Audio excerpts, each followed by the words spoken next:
equals the total charge inside divided by epsilon naught. Also remember that when we have a point charge, we can say that the electric field equals kq, total charge inside, divided by r squared, the distance away. K is just a constant, 9 times 10 to the 9. You can also write it in terms of epsilon, and it is equal to 1 divided by 4 pi epsilon naught. Okay, so let's find the electric field. All right, so right at this green spot, we are on the inside of this inner shell. There is no charge here. If there is no charge, then Q is 0, so the electric field must also be equal to 0. So 0. What about in between our first shell, A to B? Well, remember that in a conductor, the total electric field must be 0. So there's no charge on the inside, nothing's induced. E must also be 0 here. B less than R less than C, we're in this first voided region. Our inner shell has a total charge of plus 2Q, and so that is what would be Q enclosed here. So Q enclosed is plus 2Q. So that means that the electric field can be written as a point charge in terms of epsilon or just as K. Writing it like that, we get 1 divided by 4 pi epsilon 0 times the total charge inside, which is 2Q, divided by r squared. There we go. And let's see now, C less than R less than D, so now we're in this outer region, okay?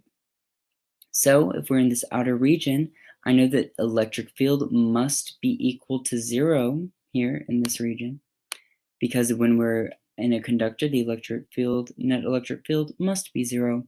I have plus 2Q here, so I need minus 2Q on this inner surface. But in general, E still must be equal to 0 there, because we are inside of a conductor. And finally, when we are outside of this system, still must be equal to 0. All we have to do is take the total charge minus 4Q, because we are inside of the conductor. And finally, when we are outside of the system, still must all we have to do is 0 total charge minus 4, because we are inside of the conductor. And finally, when we are outside of the system, still all we have to do is 0 total charge minus 4, because we are inside of the conductor. And finally, when we are outside, we can go ahead and graph this over R still, and all we have to do is 0 total charge minus 4, because we are inside of the conductor. And finally, when we are outside, we can go ahead and graph this over R still, and all we have to do is 0 total charge minus 4, because we are inside of the conductor. And finally, when we are outside, we can go ahead and graph this over R still, and all we have to do is 0 total charge minus 1, and we are inside of the conductor. And finally, when we are outside, we can go ahead and graph this over R still, and all we have to do is 0 total charge minus 1, and we are inside of the conductor.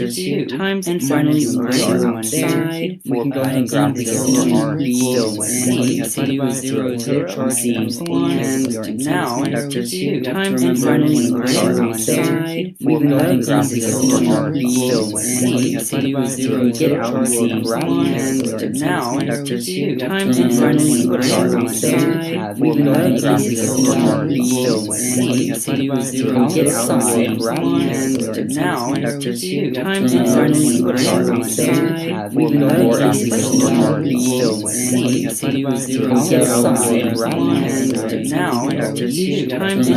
finally, when we are outside, we can go ahead and graph this over R still, see what happens if you have 0 total charge minus 1, and we are inside of the conductor. And finally, when we are outside,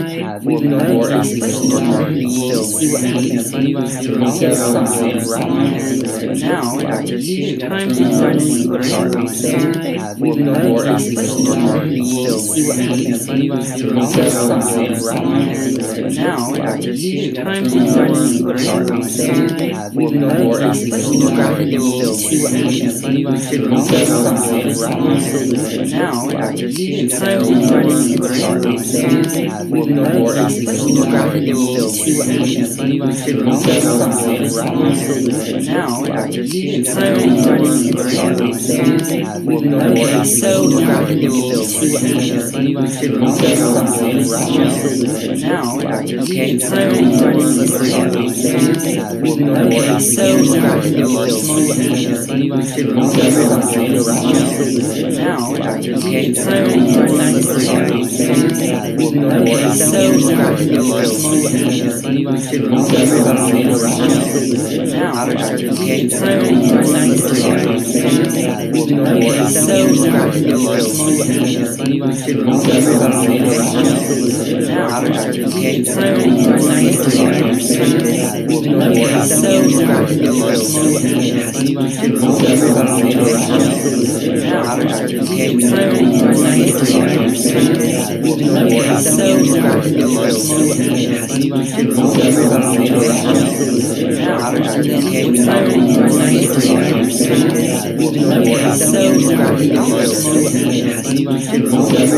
So, in order to find the electric field, we're going to write down Gauss's law,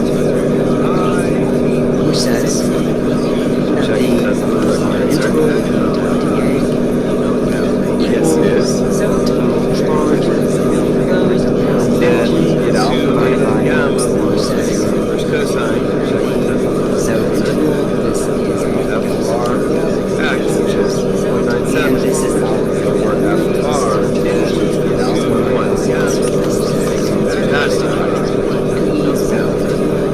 so let's look for our first region, which is the radius of the so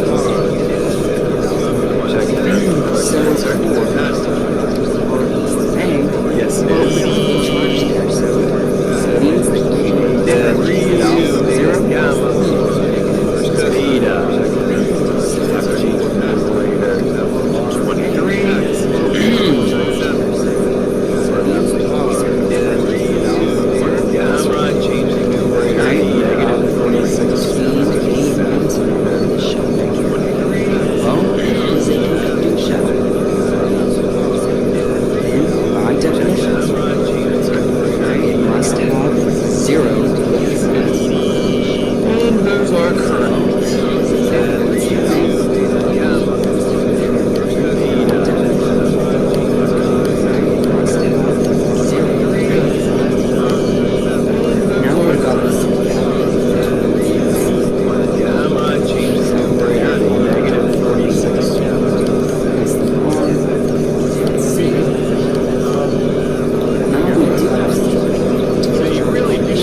negative positive y direction. Let's move on to F2. We've actually all pretty straightforward. F2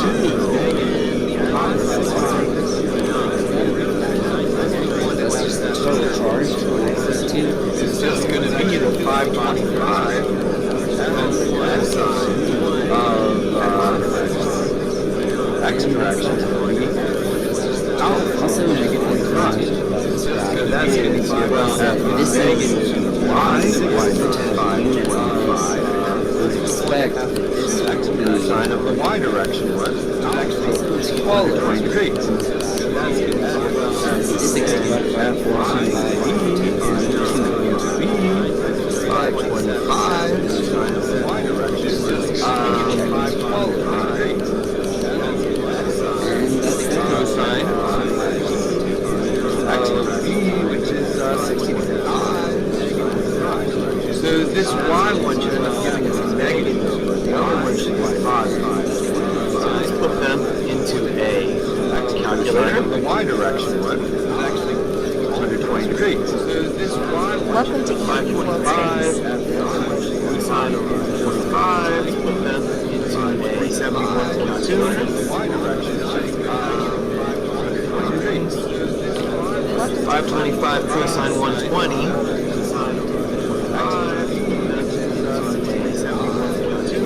Negative 265. The other one should be positive. And 525 cosine 60. Y direction. It's just going to give us 262.25. Okay, so now we have to add them together. Adding the x components, well, there is only one x component. So that's going to be, so I'm going to write it in vector form. Okay, so now we have to add them together. 371.25. So that's going to be F25. So now I'm going to do 270 minus 262.5. I don't trust myself, so I'm just going to 270 minus 262.5. Now we have to add it together. 2x minus 262.5. So that's plus 7.5j. And then in the j direction, we've got negative 360 plus 262.5. So now we're going to do 207 minus j direction 260 negative 5. I don't know myself, so I'm just going to negative 7.5.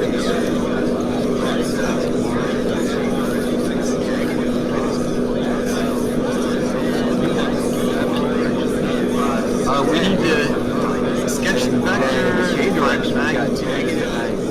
Sketching the vector is what I would do next. We've got 371 in the I sketch the vector. Then we've got 7.5, which is in the j direction. And then we've got a negative j direction. So it's going to be like over there. We need to do something like this. Sketching the vector is what I think it's going to be. We've got so now we have to sub off. Where is it? 71. Negative 7.5.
71.2 over. That's the water. 318.8. 7.5 in the numerator.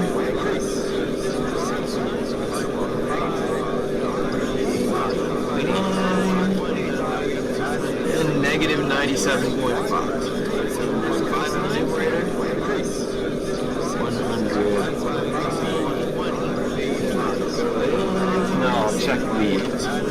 Negative 97.5.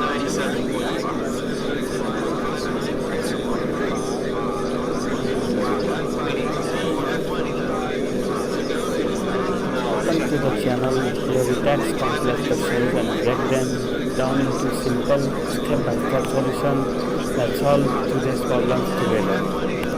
Alright, now for the easier question, we need to figure out the coordinate direction angles for F1. So that's going to be, hey now, that's red. Alpha, 1. Angles for F1.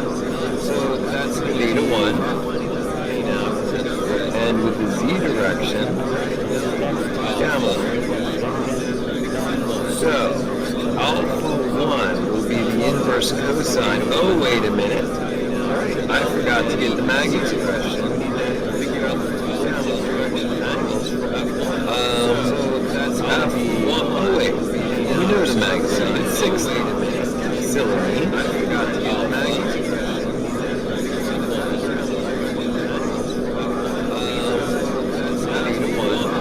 Alpha 1 is the inverse cosine of F1x, which is negative 19.333. I forgot to get the inverse cosine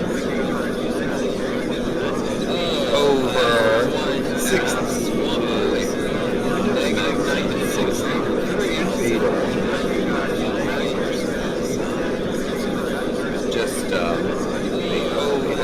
It's just 19.3.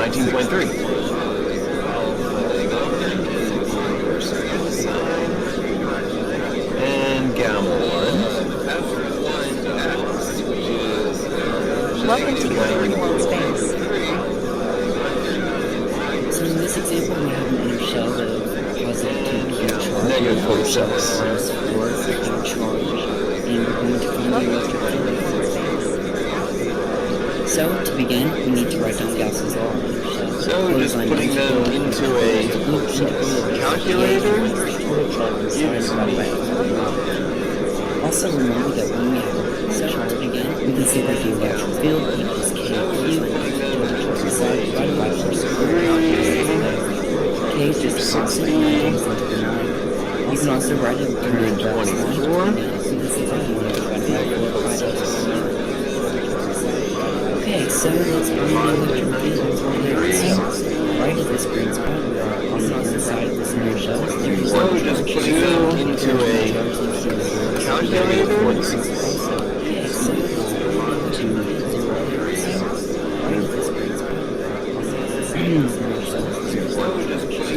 what about in between our first shells, A to B?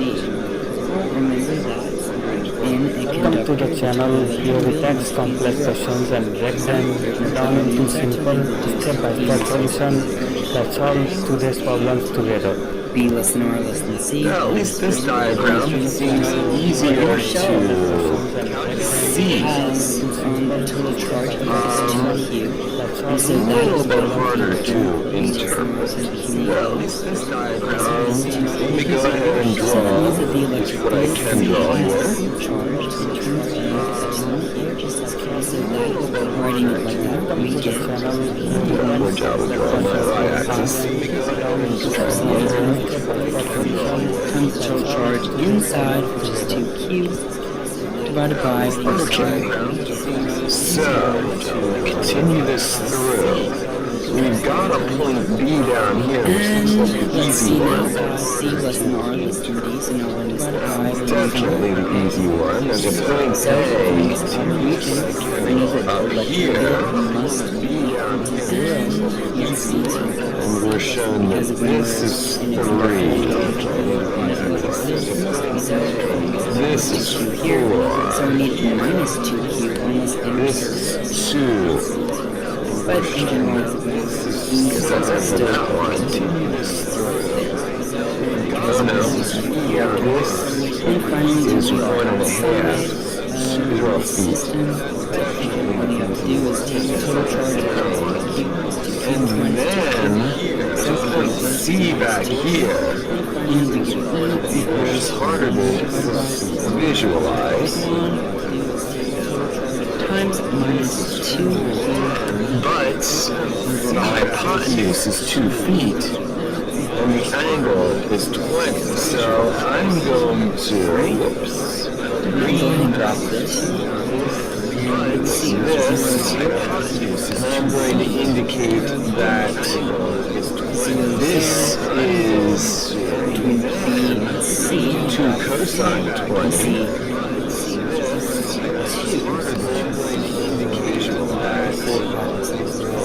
And this is 2 sine 20. Now, let's remember the property, so even though this is a quadratic, Alright, so the distance from A to B get out the right, for you see what happens when we have a negative is going to be, in the x direction is going in 1.5 feet. your expression. In the y direction, So I'm going it's going negative. X direction is from 2 to 3, so it's only negative 1 to see what foot. happens when you have a negative sign on the side expression. So the distance from A to Z direction is going down 4 feet. From 2 to 3, so it's only negative 1 foot. It looks like U is going to be AC. Direction is going down 4 feet. Is A to C. A to C. In the x direction, it's going backwards, so negative. It's only negative 2 sine so 20. in this instant it would be something like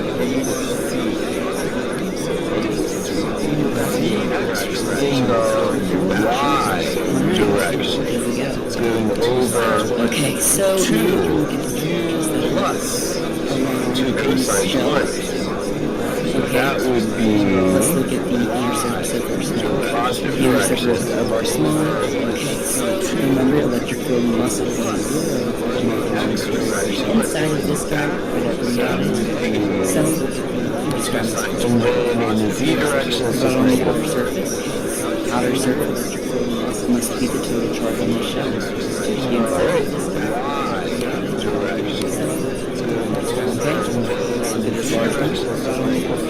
Okay, on the inner surface, we need to have We need to figure out the resultant force. cancel So, the total charge on the force shell. So AB we need negative 2 is going to be FAB. inner surface. We need to have And vector AB over U. AB. the outer surface. So F AB is going to be, we'll put this into a calculator, And this 2Q right here. FAB, which I did not write down yet, but the book tells us that FAB is 20 pounds. FAB, which I did not write down yet, times U vector AB, I'm going to use the x component, negative 2, the AB, not BC, is going to be 1.5, over the square root, 1.5 squared, plus 1 squared, plus 4 squared, Welcome to EDU World Space. over the square root, Okay, so we have two concentric Okay. circles.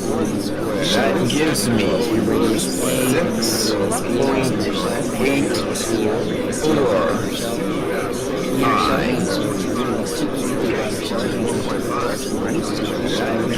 I'll put -1 into the numerator. So remember that we have a point charge. The electric field is given by this. -4 in the numerator. Equals 9. So times 10 to the 9. 18.2 It's also equal to 1 over 4 pi epsilon. Epsilon is just a constant. Equals 9. AC. Also remember Gauss law. It's also Now the denominator becomes, well, first of all, it says that the FAC according to the book. integral of E dot dA equals Q, the total charge is 40 pounds. Alright, so 40 times. radius less than A. Now in Okay? the denominator, We are right here in this I'm little putting dot. We have no charge there. With no charge, we have 0. So E is obvious. -2 sine Okay, A less than R less than B. We're in this inner shell. First or small shell. This is 2 A plus 2 conductor and cosine the properties is that One.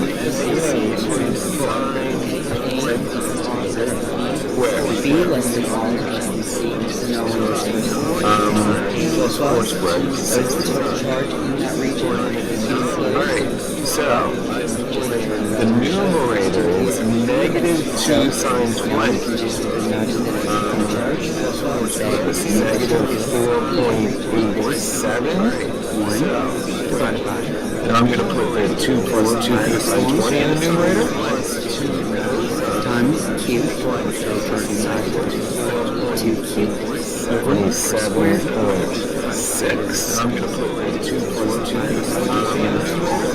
Alright, now we're in our outer shell. And now -4. C less than R less In the than D. numerator. Well, we've got the surface. What is the total charge in here? Well, it must be 0. Add these together to get the result. I'm going to put the 2 plus So, 6.84 minus that in here. Now what happens if we were outside of that? 4.87. So now what happens if we are 1.975 well, what is the total charge? 27.6 Plus 2 minus 2Q. That equals 0. 6.56. We can go think about this. 23. 0, add 0. B to C. 18.2 plus And then it goes straight to 0. 28.5. Alright, now let's look at where these charges might be located. So, what is the charge on the And we're still not done. first small shell? So if we are looking at this region right here, let's look at well, I know that the electric field must be 0 here. There's no charge inside of this. So reduced This equation. So we're going to put off the outer right here. Well, Put that in the charge enclosed here. That's 2Q. It's everything else. Electric field due to 2Q charge is 52.1. What about our large shell? We go right on this inner diameter. Right here. Okay, so we know that the electric field must equal 0 here. That means it needs to cancel this plus 2Q that's happening right here. That means all of the minus 2Q is going to land at this surface. Check if that's the correct answer. Minus 2Q. Yes, it is. That's happening right here. Then what about this outer surface? And then to get alpha, beta, and gamma, we just use the inverse cosine. Check if that's the correct answer. Of FR, which is 1.97, over FR, which is 52.1. So the outer There's that on the calculator. must equal which is 1.97 over FR, which is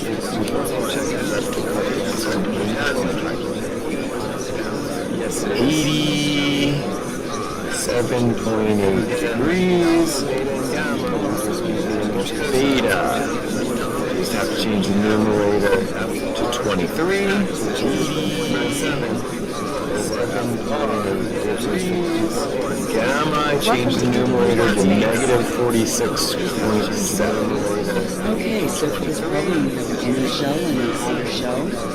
And the inner shell has a charge of plus 2q, the outer shell has a charge of plus 4q.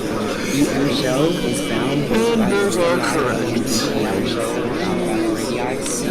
inner shell has for the electric field everywhere, and see if we can find where the charges are going. So let's go ahead and look for the electric field everywhere. Negative 46. So, in order to find the electric field, we're going to write down Gauss's law, which says that the closed line integral of u dot dA equals total charge of enclosed in the outer region divided by epsilon says that the integral this is Gauss's law equals, and this is our area element. This is our total charge enclosed in our Gaussian surface. This is 0, just to and E is 0. So let's look for our first region, which is going to be the radius plus the So for r less than a, well, we don't have any charge there, so that means that region is 0. 0, E equals 0. So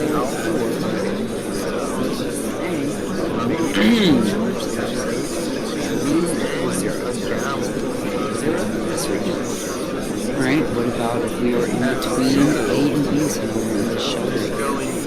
Well, it is a conducting shell. Then, by definition, it must have 0 electric field. Well, so we have the same thing.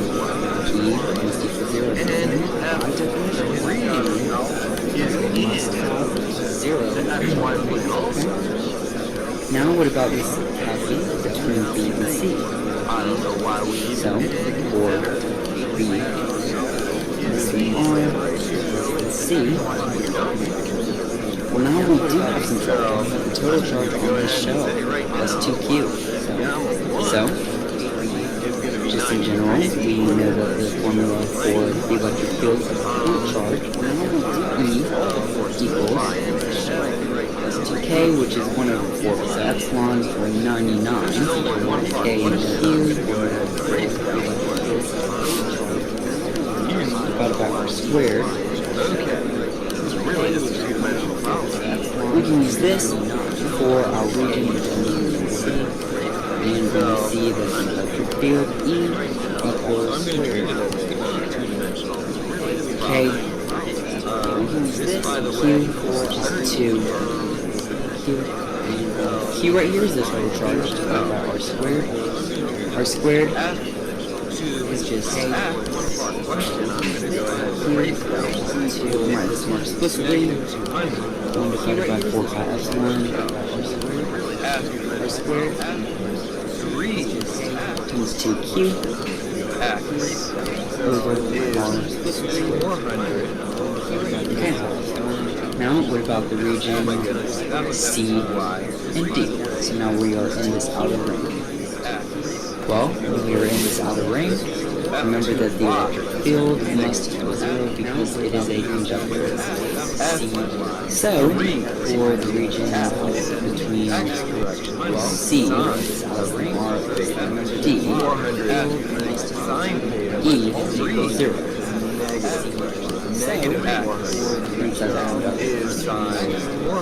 Okay, and then finally, what about if we are outside of this object? So what happens if R is greater than D? Well, when R is greater than D, then we have the total charge enclosed, which is 4Q plus 2Q, 6Q. So we just use this formula right here for our regular point charge, and we get our electric field E equals 1 divided by 4pi charge epsilon 0 E times 6Q over R squared by 4pi Thus, F1 cosine. And those are all of our regions. Now we can go ahead and graph this. So if we wanted to graph it, it would be something like this. So we have R, and we have E, and then we have A, B. So if we wanted to see D, Okay. So, okay, and we are going to get between regions A and B. And what about between C and D?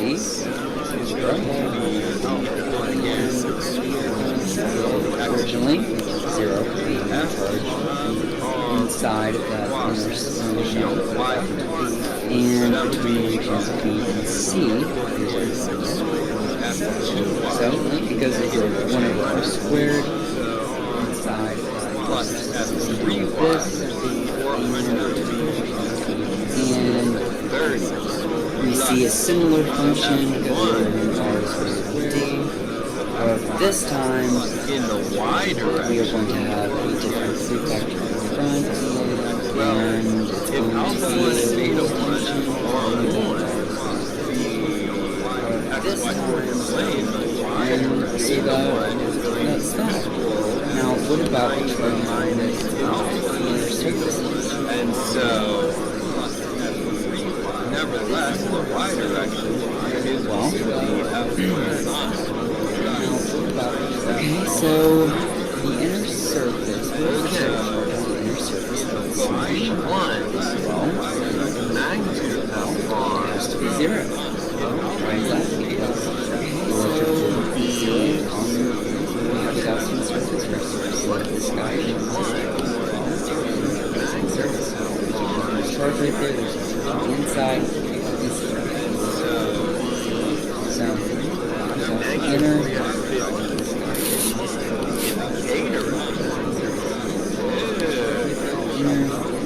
0.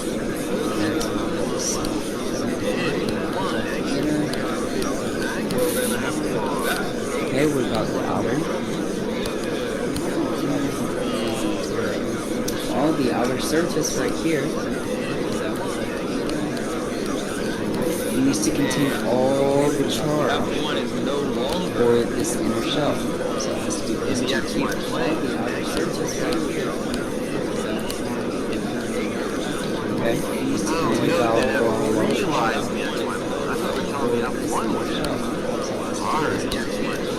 so that doesn't make sense now. So now okay, not the inner. this. So we do the Gaussian surface right here. F1 is no longer beta. We know that we must have net 0 electric field. The only way for that to happen is that there must be an induced negative 2Q charge on the inside of it. So it has to be negative 2Q. That is negative 3. Why is that? Because that means net is equal to 0. Okay? 2Q charge. Now the outer surface. So Gaussian surface. Why is that?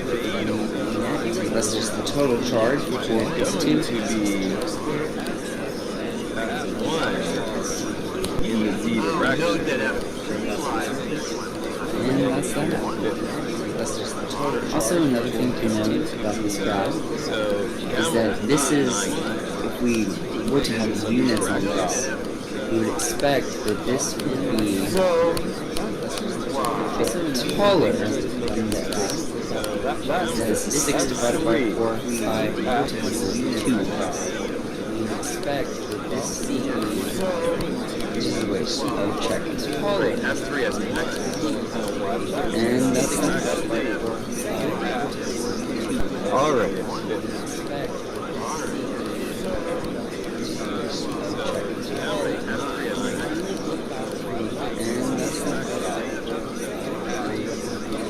Alright. So, how am I going to figure out Welcome to EDU World Space. 3 FR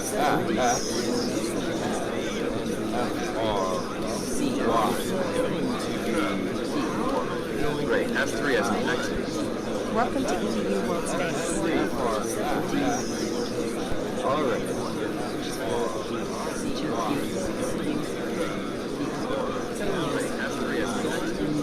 Welcome to EDU World Space. And the reason why is that I'm not sure that I know the relationship between gamma 1, alpha 1, beta 1, and gamma 1.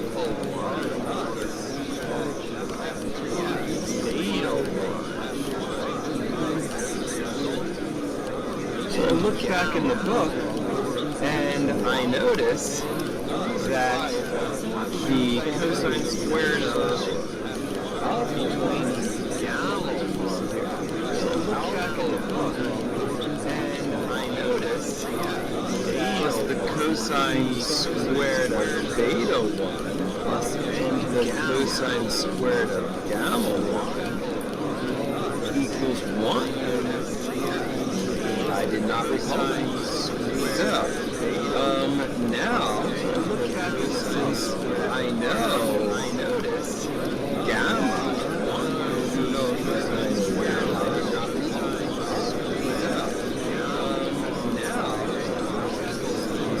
Anyway, we'll figure this out. F bar x is that, F bar y is that, F bar z is that. And so,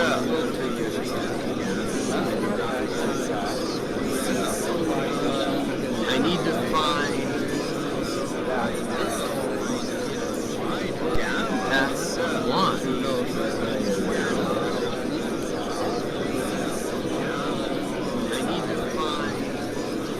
Anyway, we'll figure this out. F1. Okay.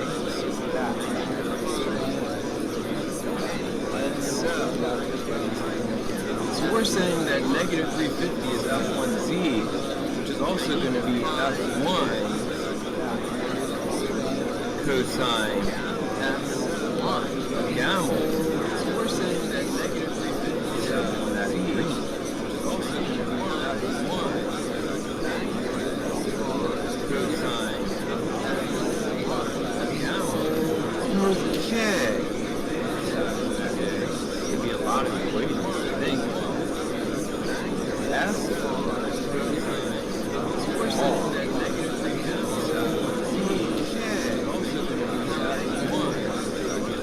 Oh, wait a minute. F bar only has a z component. X and y components. Oh, wait a minute. Are zero. So now, I could use these two equations. X and y components. No, it's not going to give it to me. So I've got 3 unknowns. If I use these 3 equations, then I've got 4 unknowns. So I've got 3 unknowns. This would mean that I have to use 4 equations. 4 equations for 4 unknowns. If I can combine some of them to 4 equations, then I can see them. So let's just go with the last this one. That's going to say the cosine of gamma 1 is negative 3. That's going to say the cosine of gamma over f1. Cosine gamma 1 is negative 350 over f1. Okay, good. You know what? I could solve all of these for cosine of alpha 1, cosine of beta 1, and cosine of gamma 1. Let's go ahead and do that. Okay, good. Cosine of alpha 1 equals 400 sine 30. Cosine gamma 1 over f1.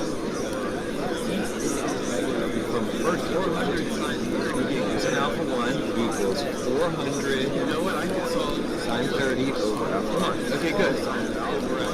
Cosine beta 1 is going to be negative 200. No. It's going to be 200 minus 400 cosine beta 1 is going to be negative 200 over f1. Over f1. From first cosine, we get cosine alpha 1 equals 400. You know what?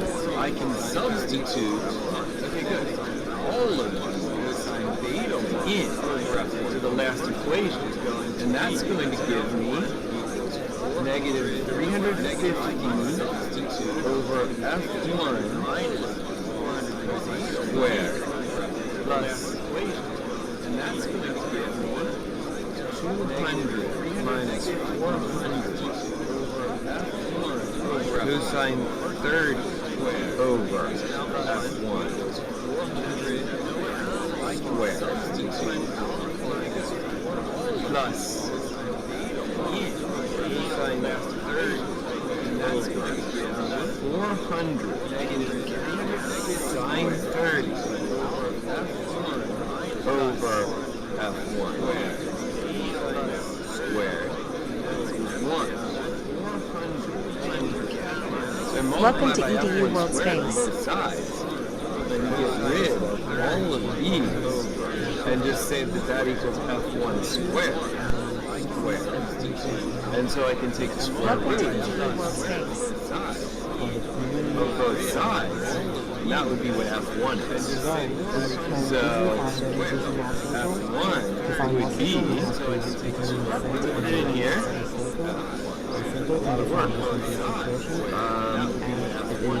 Square root. Negative 350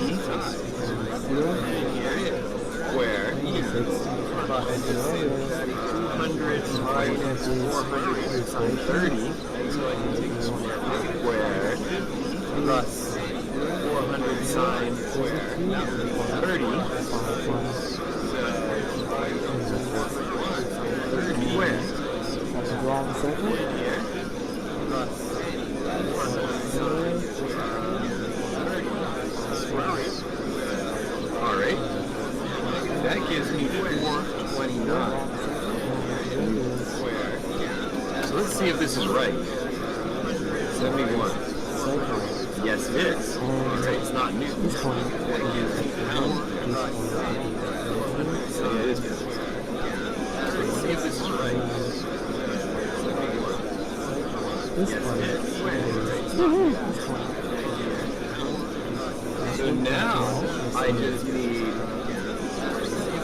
alpha, beta, and gamma, and that should be pretty easy now that I know that that's 429. So, the inverse of cosine, see if this is right. Alpha is going to be 400 sine 30. So, the inverse over f1. That's 429. So this over is going to be 62.2 degrees. Beta is going to be the inverse cosine, but in the numerator, I need to put 200 minus 400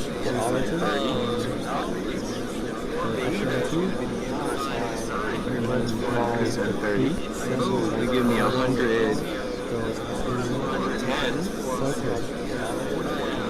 Degrees. And gamma is just going to be negative 350 in the number 10.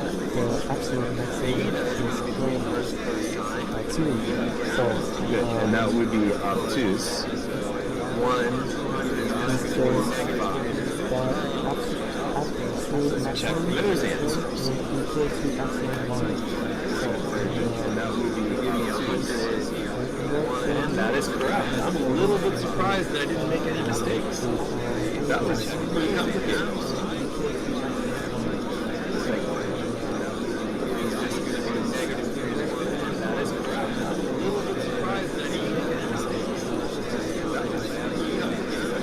And that would be into here.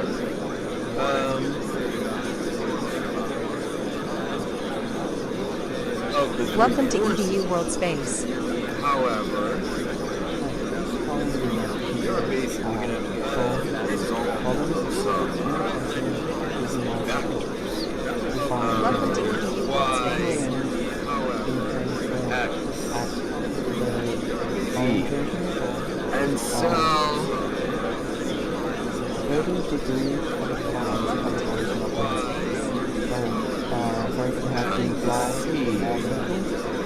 what's going on?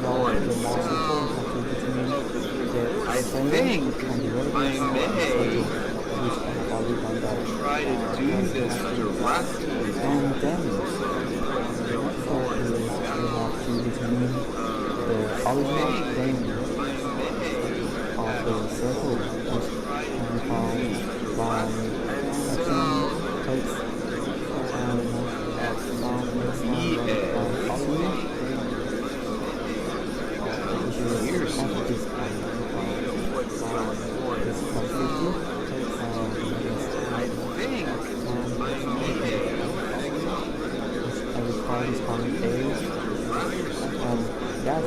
Our original plane is for the new plane, each will be 30 degrees clockwise original plane. In more circle, it will be for the new plane, 60 degrees 60 clockwise original plane. In more circle, it will be at 5 degrees. Okay. So let's try to get FVA first. I see. So that in the X direction, first. See a lot of measurements. So, what I'm going to do is from B to A. So if we start here, and we go until we get to the Z-axis, then we can see that the distance so this distance here from B to A is 3 plus 2, which is 5 feet. So UVA, the vector from B to A, is going to be, well, it's going negative 5. We can see in the eye direction. It is going to be, well, it is going 6. So here, this distance here is 3 plus 2 in the J direction. So UA N is going upward. They're all doing the same thing in the K direction. They're all going up. 14. N is going upward. They're all doing the same thing in the I U. See it. Going 6. And it will be minus Well, from C, X direction will be negative in the X direction, negative 3. Well, from C, this distance here, negative 3. Will be negative in the X direction, negative 3. In the Y direction, minus this positive here is the Y-axis. Yeah.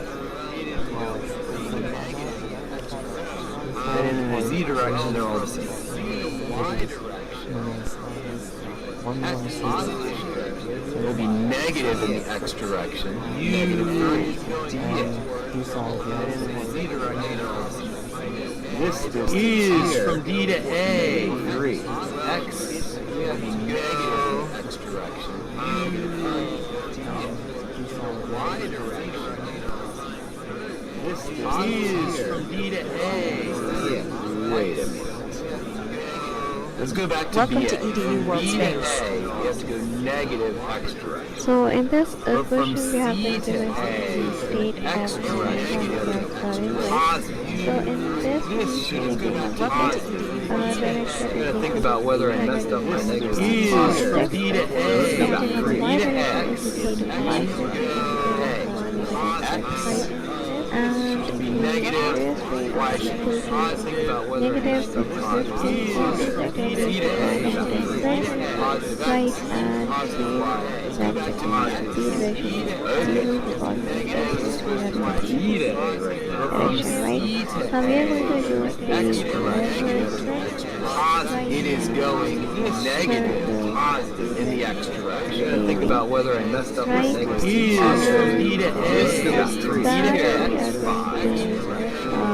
go to the circle and for that we need the x's. Negative 5. Think about whether I messed up my negative. Right, so that we have OC that is equal to with In the Y direction, it's also going negative. that is sum of the Negative 6. right, and calculated result is equal to 425 into Think about whether I messed up my right now all we need to do is that we find out the radius of the circle and we have the expression for the circle for radius as well, right? So we have underneath the difference of this. Right now all the radius divided by 2 is plus this. share string divided by 2 is Force.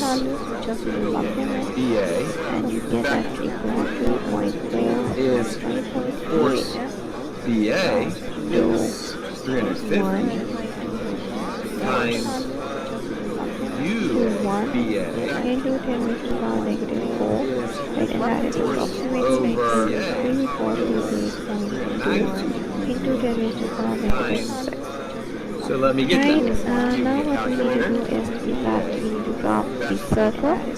Right, so let's take a look at that. BA Into 10 raised to the power negative 6. So let me get mine. Was 350, wasn't it? So now as you can see over here that this is the point at which the rate of strain is occurring, right? UVA. So we need to measure the angle from this It's going to be point, negative 5. right? So at which now the principal strains are easy to find right because we have the circle. Now for that we're going to find the source the negative R, right? So you have the value of the principal strain and you get that the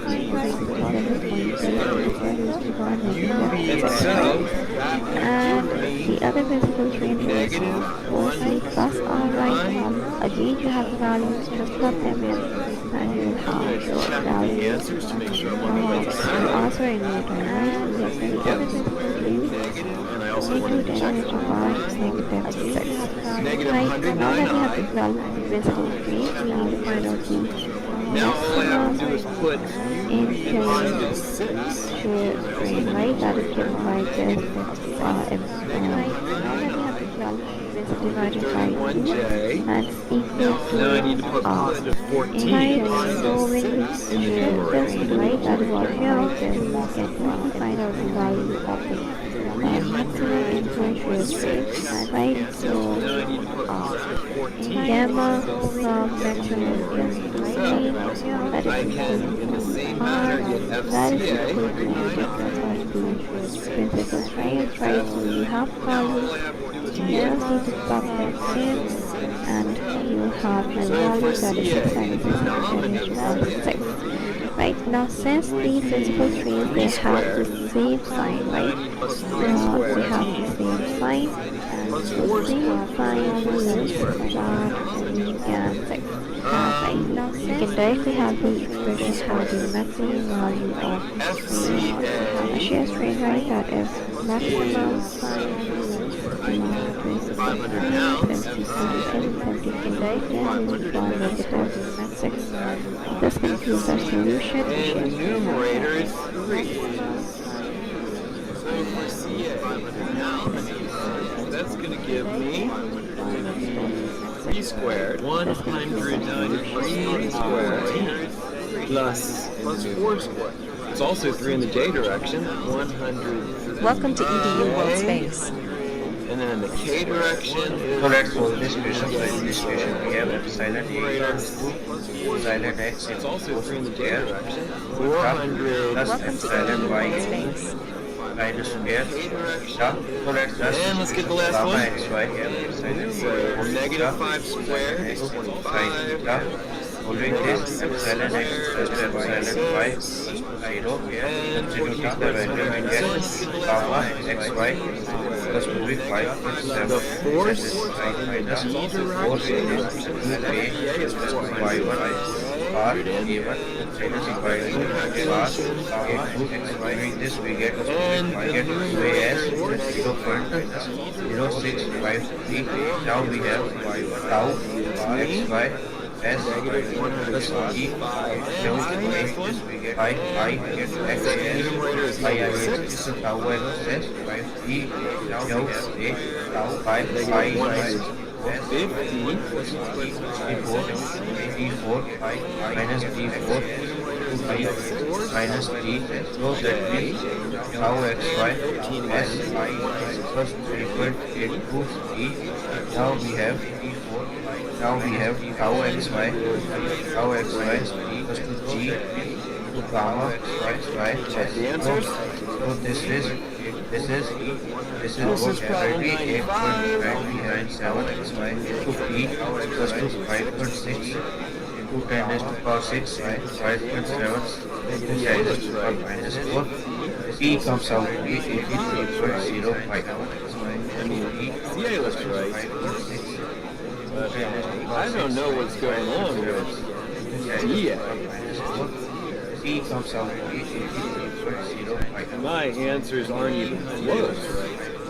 Or D, I don't know what's going on with it. Welcome to EDU World Space. Negative 156.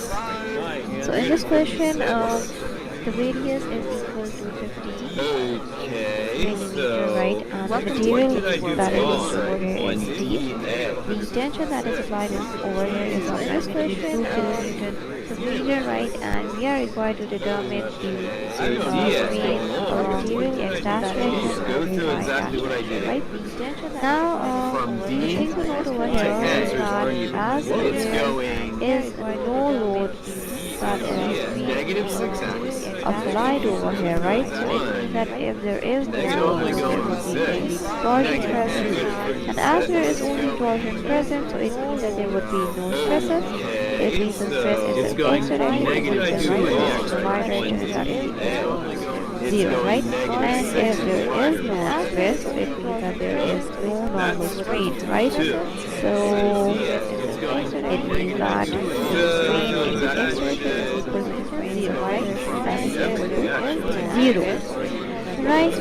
So right? Now, since this is all paired up, let's write Okay, so dA is screen 2. rosette equation for 45, right?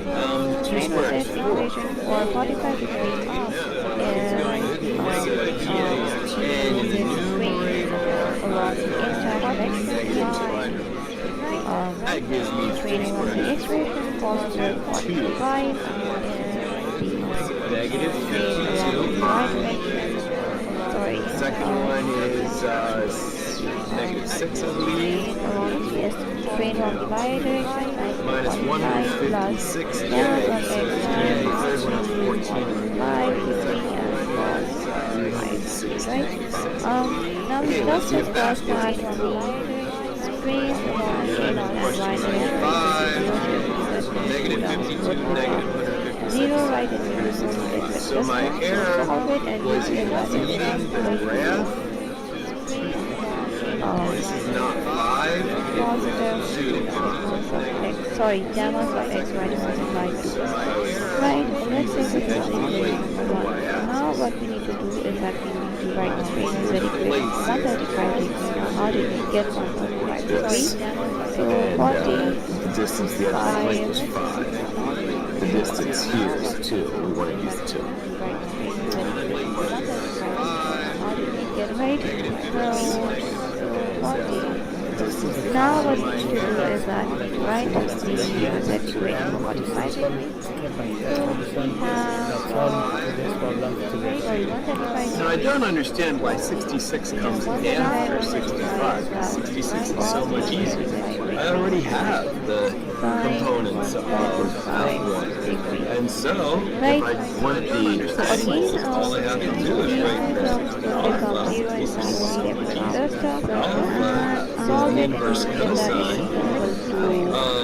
And so, negative 106.1 over 1 beta Now what we need to do is we are going to use the torsion formula of set, right, which is torsion maximum is equal to d times is the inverse cosine and we call that torsion formula d times gamma, right? Now what we're going to do is that we're going to we know that F1 equations and we solve it for gamma, right? And when we solve it for gamma, we get this expression, right? So what we need to do over here is that we need to solve the values and we get that gamma is equal to gamma. Okay, inverse cosine of 106 Expression, right? So bucket that we get that it is equal to positive expression, right? Divided by 2. That is equal to positive 0.005 and this is equal to negative positive 11.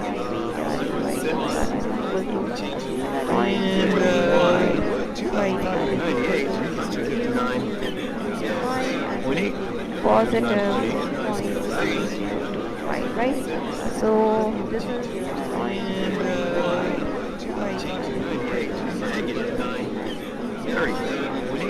positive, right?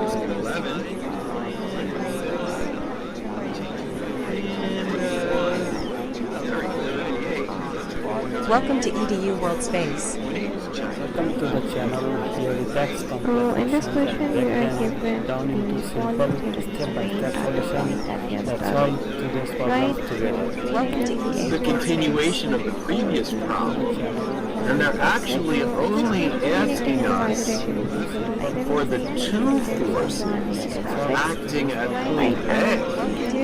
So I don't need to do anything, and they're actually with this. All I have to do is add these together, acting at point F. So the resultant is going to be What we're going to do is negative that 600. All I have to do is add these together. I, they cancel each other out in J. And in K, 195 times 2, I should clearly it's going to be our curve over here, right? And 390. physical positive stands still 10.5, right? So we can start working on the problem. Now to be able to build a circle, we need The result is just going to be the square root of right, negative so after that, we will have 648. right, and that is equal to sum of the square after that, right, and plug in the value of Calculator. that is equal to 600 right. Now we also need to know the radius of the circle, 648. right, and that can be found out under root, right, Where is 756? difference of the streams running from the here plus 56. What are my units? whole square. I hope this is correct. We need to have all the values equal to this plug that in and we get that equal to 7. 6. So now alpha, beta, and Right, and gamma. that is approximately 40 Obvious. Easy. right, now all we need to do is that we need to Alpha is going to be the inverse cosine draw circle of negative 648 over 756. right, now all we need to do is that we need to draw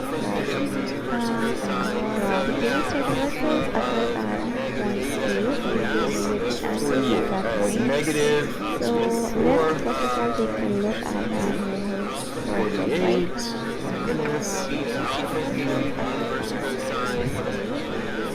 So as you can see over here, right, that is 149 degrees. Beta and this is is going to be the 90 degrees right? because there's nothing in the y-axis. Now what we need to do over here is that And yeah, this was a K.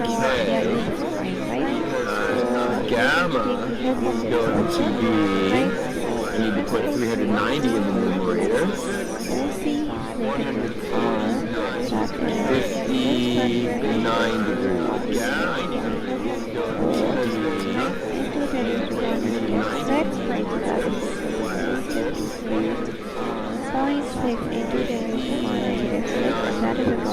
Come to the channel where we text complex questions and break them down into simple step-by-step solution.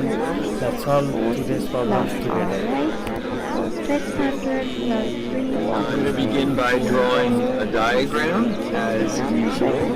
right, that is equal to 9 plus 6 plus 5 into 9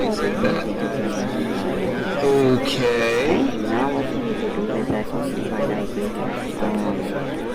find Not a force in this direction. right? So for that we have this expression that is gamma Here. plus maximum in This direction. there.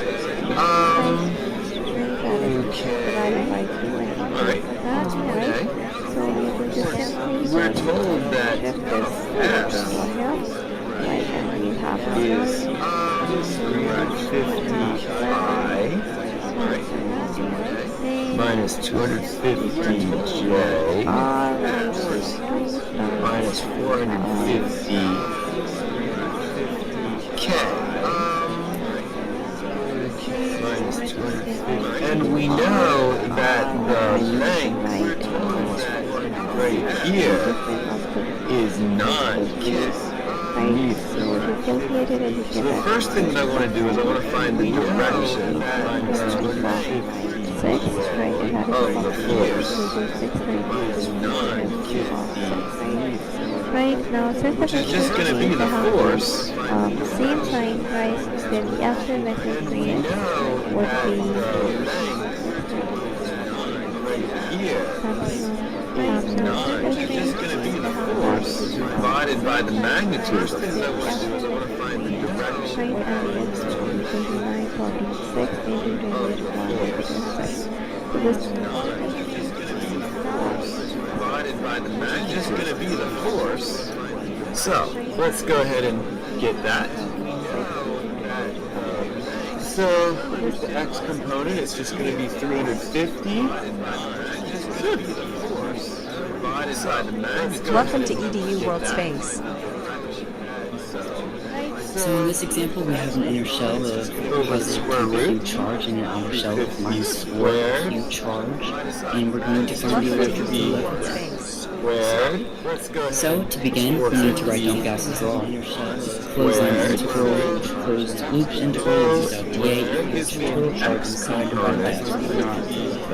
Also remember that when we have a charge again, we can say that the electric field equals kq, total charge inside divided by under square root k is just a constant, 9 times 10 to the 9. I'm going to put We can negative also write it in 50 terms in of that epsilon, pointer. and it is equal to 1 divided by 4 pi epsilon naught. Okay, so let's find the electric field. Okay, so right at this green spot, we are on the inner shell. There is no charge here. If there is no charge, then Q is 0, so the electric field must also be And I'm going to put negative 450 right there. right at this green spot. 0.7 What about between the first shell, A to B? Well, remember that in a conductor, the total electric field must be 0. So, there's no charge on the inside, but it's reduced. E must also be 0. multiply it by 9. B less than R less than C, we're in this first splitted region.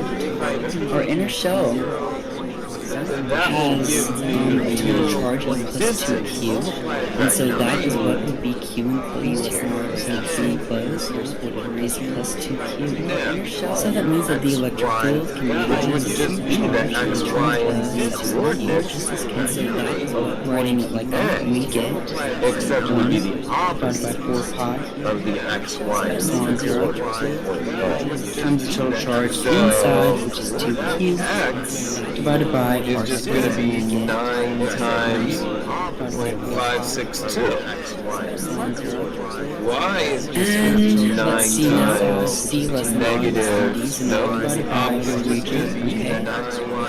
So, if we're in this outer region, I know that electric field must be equal to 0. 9 times Because when we're in a conductor, the electric field, must be 0. Plus 2q here, so I need minus 2q on this inner surface. 0.402. But in general, when we're still, Z is just going to be 9 times 0.723. and finally, when we are outside of this system, Calculator. all we have to do is take total charge of minus 4q plus 2q is minus 2q. So So Z q enclosed is minus 2q.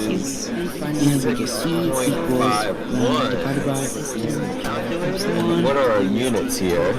times minus 2q Meters. over r squared.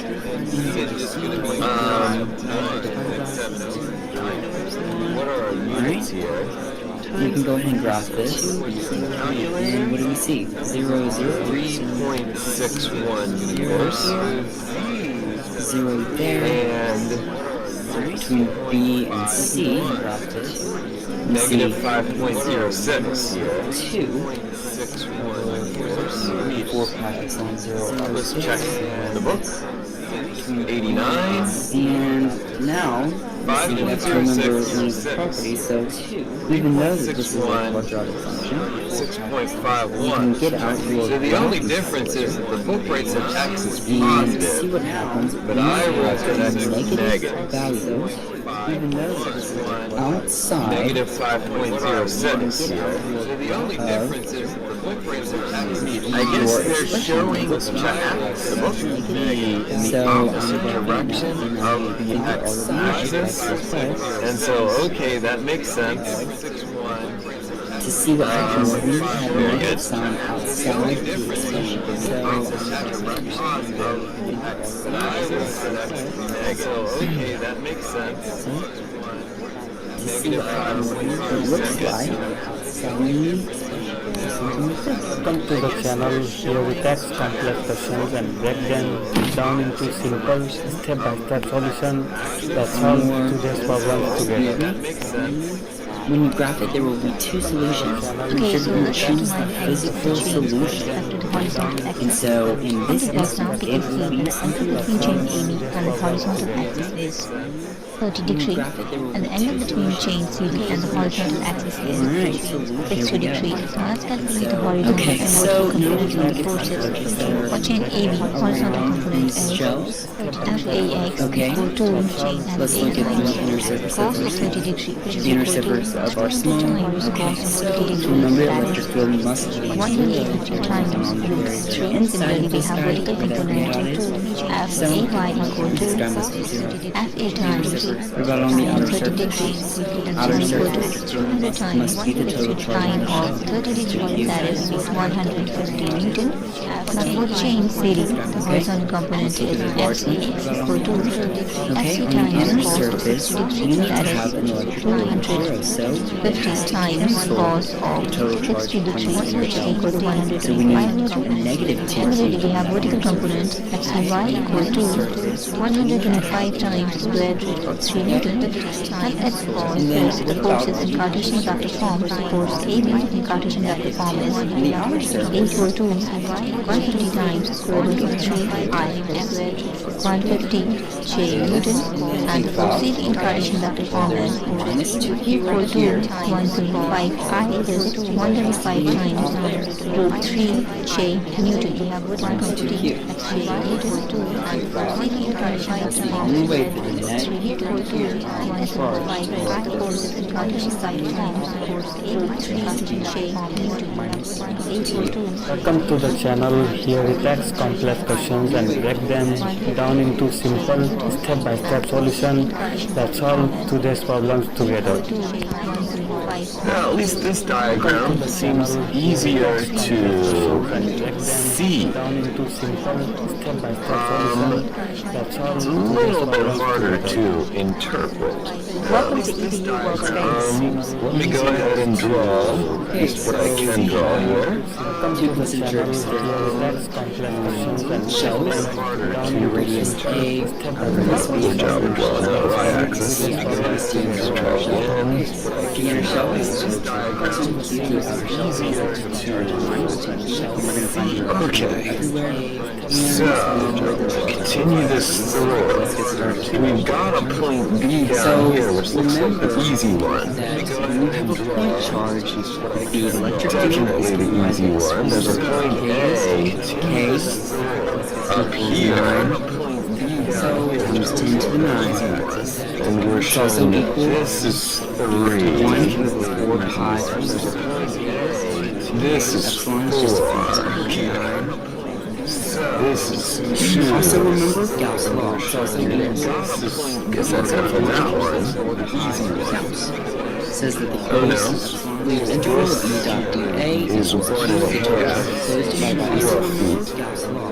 Alright, so first region, radius less than A. And then Okay? there's a point C We are back right here, here. this little green dot. You have no charge there. With no charge, Visualize. so E is radius less than A. Okay, A less than R The less than B. hypotenuse is 2 We're in this feet. inner shell. And the angle is 20. This is So I'm going conductor. to One of the look properties is that green. zero inside of a conductor. Okay, A is less than This zero. B is B going less to than R. indicate that this What is is the total charge in that region? 2 cosine 20. Just charge it out in the shell. These two cubes. So now we can just imagine that it was the point charge. And this is 2 sine 20 equals 2 cosine 20 divided by 4 pi epsilon Alright, so the distance from A to times B Q. So short side. for U Over R squared. is going to be, in the x direction it's going 1.5 feet. C less than R less than D. In the y direction, it's going negative. Well, it must be From 2 0. to 3, so it's only a matter of 1 foot. The distance from A to B So, E equals 0. There it is. in the z direction is going down Now what 4. happens if we are outside of it? So now what happens if we are outside of this system? AC. Well, what is the total charge of cubes? Plus 2 cubes minus 2 cubes Is 0. from A to C. A to C. Or in the x direction, it's going backwards, so negative Plus 2, so we have 2 sine 20. B to C. There's something like this. Squared. In the y direction, it's going over Alright, now let's look at where these charges might be located. So, 2 what is cosine the 20. charge on the inner surface That of would be our smaller shell? the positive So if we are direction. looking at this region right here, well, I know that the electric field must equal 0 here. There's no charge on the inside. There's something reduced to smaller shell. And then in the z direction, it's just negative. What about the outer? Go right here. Well, what is our charge enclosed here? 2 cosine 20 in the z direction. It's 2 cubes. Everything is in there. Right here. We need to figure out the resultant Field is force. equal to So, charge. force AB is going to be FAB. What about our large shell? Vector Go right over AB right here. over here. AB. Okay. We know that the electric field must equal 0 here. That means AB it needs to cancel is going to be, let's put this in a calculator. right here. That means all of the minus 2 FAB, is going to which I did not write down yet, but the book tells us that minus 2 FAB, zero calculator, Then what about this 20 pounds. FAB, 0, 1. We have a net charge of 0 here. times U vector AB. I'm going to use the x component, negative 2 to be So the outer AB, not BC, which is 1.5. must Yes, I'm going to use those over the square root. 1.5 squared plus 1 squared plus 4 squared. Over the square root. 1.5 squared. Okay. X component. That gives me 6.84. Welcome to AU World Space. Over the square root. Okay, so for this Now problem, we're negative 1 in the numerator. shell, and the inner shell has a charge of plus 2 q. The outer shell has a charge of plus 4 q. The inner 4.56 shell is bound by the radii. There's negative 4 in the numerator. So we can put the electric field everywhere and see if we can find where the charges are going.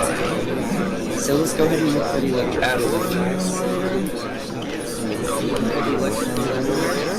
So, in order to find the electric field, we're going to write down Now the this law, denominator becomes, which says well, first of all, that the SAC according to the book dA equals the 40 total pounds. charge that is enclosed So it's 40 times. divided by epsilon zero.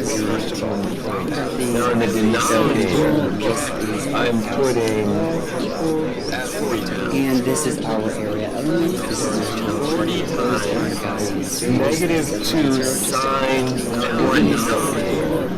So let's look for our first region, which is in root 3 Plus 2 cosine 20. So for our A, well, we don't have any charge there, so that means that we can put 0. 0 4 squared is 16. So Alright, so the numerator is negative 2 sine 20. This negative right, what about if we were in between 4.87. A and B, so I'm going to show right here. Now I'm going to put 2 plus 2 cosine 20 in the numerator. by definition, right, it must have 0. 27.6. So we have the same thing. E must equal 0 here. And now negative 4. In the middle. Now what about this cavity between C and C? So, I need to add those together to get the result. C. Well, now we do have some charge. We have 6.84 minus 2Q. 6. So, 4.7. just in general, we know that the formula for electric field E 27. K, which is 1 over 4 epsilon 99. K cubed 1.5 seconds. divided by R squared. 23. We can use this for our region C. 18.2. Field E 28.5. K. We can use this Q, which is 2. Q right here is the total charge. And we're still not done. R squared is just Q to write this more explicitly. Divided by 4 pi epsilon. R squared Using this equation. is 2Q over R explicitly. Now you know calculator. Now, what about the region C and D? So now we are in this outer ring. Well, we are in this outer ring. Remember that the electric field must equal 0 counts as a conductor C. So, for the region C, D, E equals 0. So, we're going to set that conductor. Okay, and then finally, what about if we are outside of this object? So what happens if R is greater than D? Check if Well, that's when R is the greater answer. than D, then we have total charge which Yes, it is. 2Q plus 6Q. And then So to we get just- alpha, beta, and gamma, we just use the inverse cosine. Check if that's the answer. Point charge, Of and we get X, which is 1.97, over FR, which is 52.1. 1 Putting that on the charge, calculator. Which is check 1.97 times 6Q which is 50.6. over R squared. And then to get alpha, 87.8 degrees. Beta. These are all the Just regions. have to change the numerator to 23. So if we need to graph it, we Gamma, I change the numerator to negative 46.7 to 23.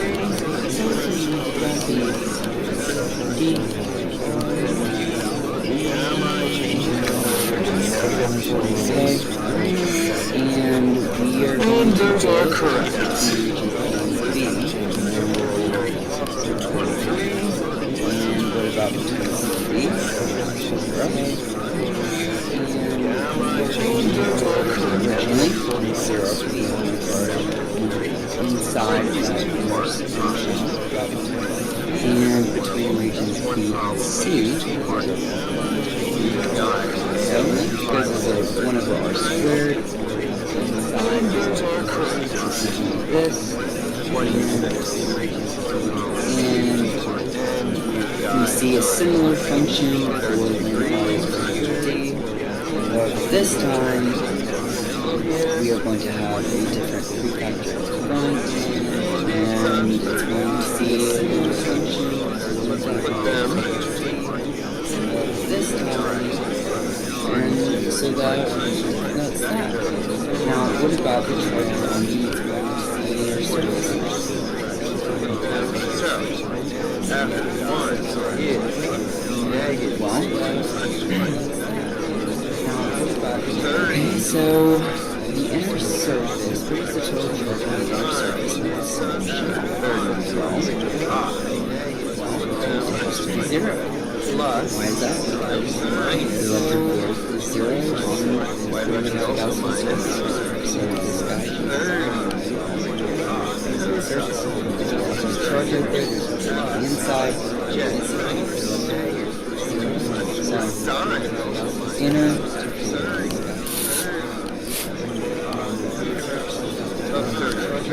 Inner is zero. So negative 15.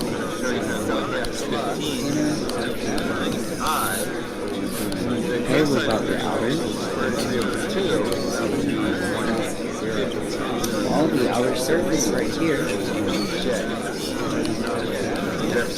needs to contain all the charge for this inner shell. So it has to be plus 2 cubes. All the outer surface right here. Okay, and what about for our lower shell? 26.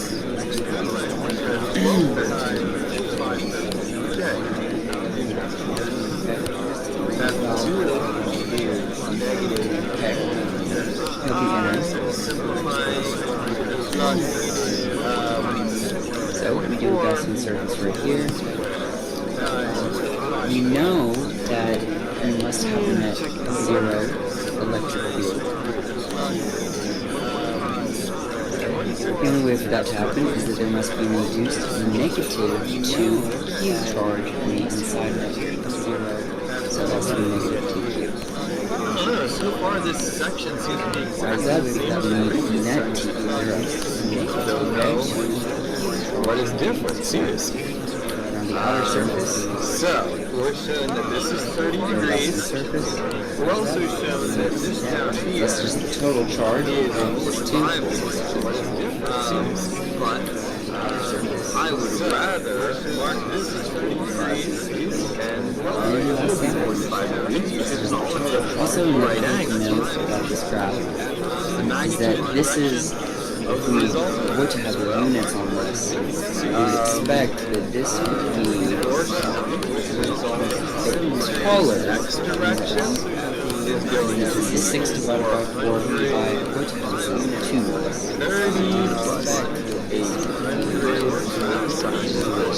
Check taller. Force resultant in the y direction And that's 7. is going to be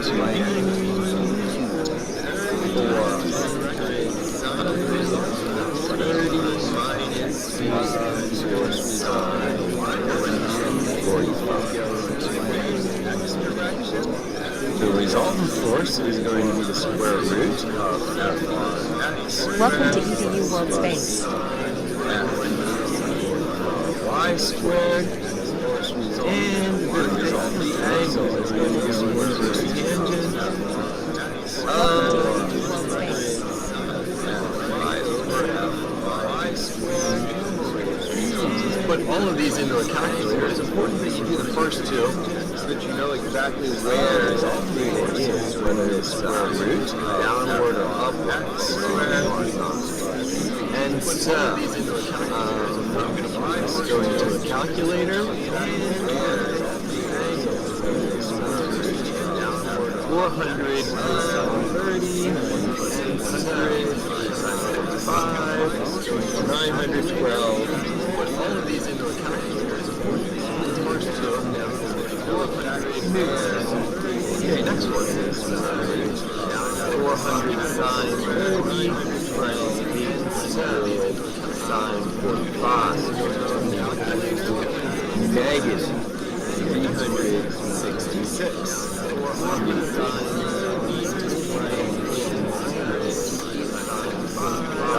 square root. First one.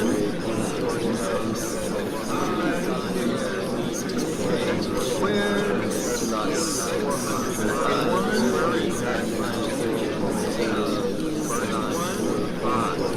Squared is 983.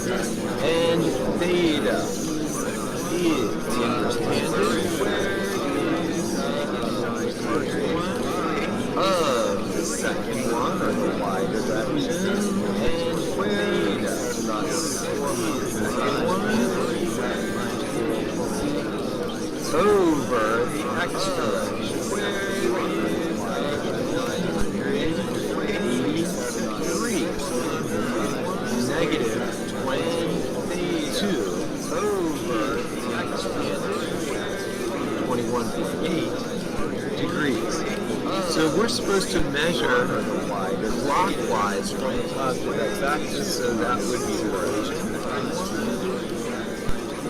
These two are my answers. Let's check the x-axis. So we're supposed to measure 983, 21.8. Yeah, it would be positive 20.8 as measured from in the clockwise one. Right answers. Let's check the x-axis. 983 degrees. So we're supposed to measure clockwise from the positive x-axis, and that would we've got three forces.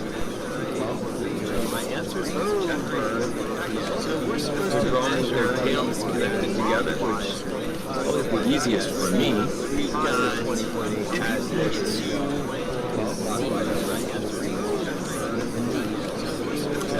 One degrees. So we're supposed to measure clockwise from the positive axis. We've got and F2. One. So we're supposed to measure tails connected together. The easiest axes. And F2. Draw some angles. One degrees. So we're supposed to measure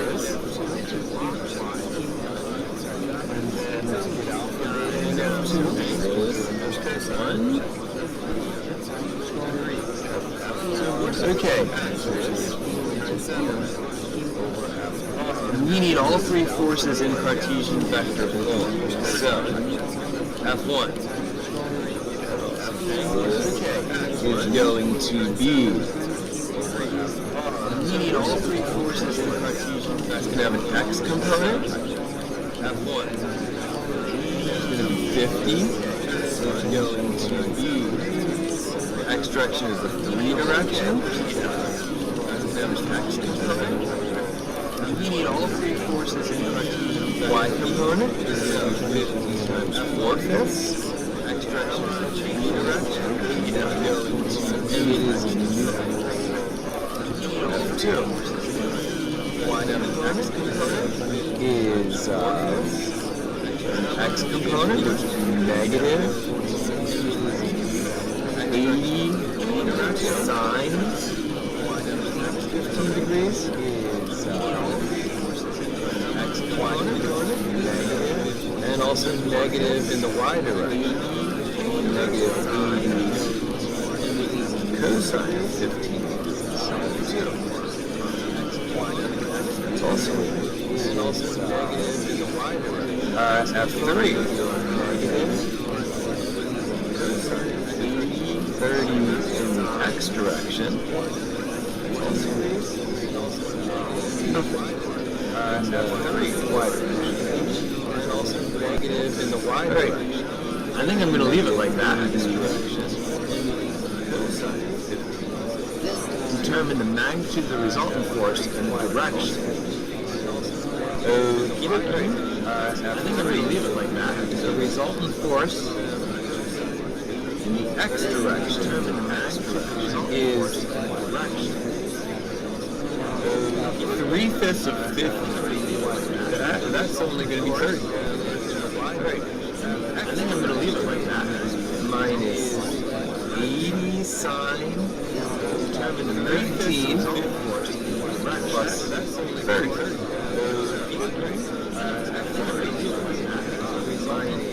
50 times 4 fifths is just 40. 3/5 minus 50 times 4 fifths is 40. Cosine of 50. Let's go ahead and get that. Minus 30 minus 50 times 14. Go ahead and get that. Plus 30.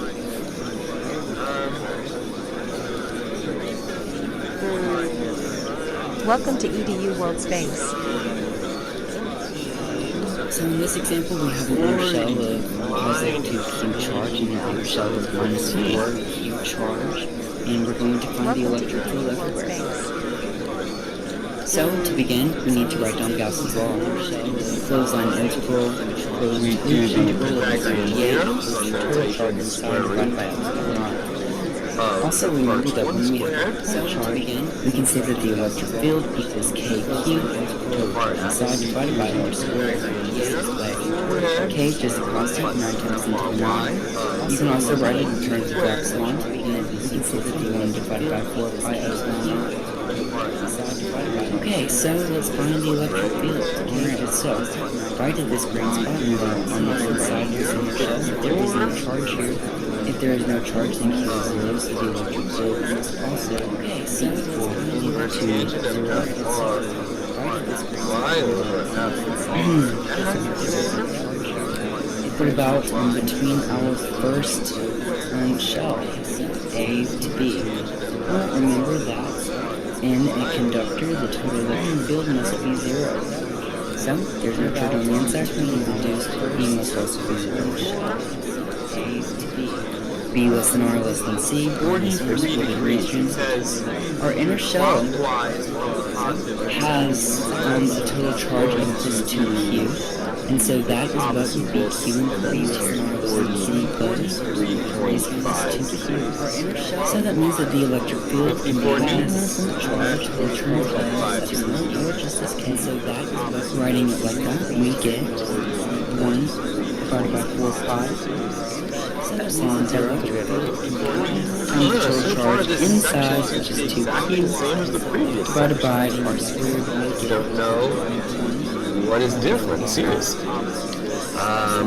So, we're saying that this is 30 let's see degrees. now. C less than We're R also less than D, so showing now that we're this less down about here outer region, okay? is 45 degrees. So, if we're in this outer region, I know that electric field I would must be rather equal to 0 here because when we're in a conductor, the electric field right must be 0 plus 2 magnitude here, direction. so we need minus 2Q on this inner surface. But in general, still X direction because it is was going to conductor. be And finally, we are outside of the system, but we have to do is the total charge of this Q is 2Q is minus 2Q. force resultant in the Y direction is going And to be equals 1 divided by epsilon times minus 2Q over R to 45. the resultant force is going to be the square root of F1. We can go ahead and graph this.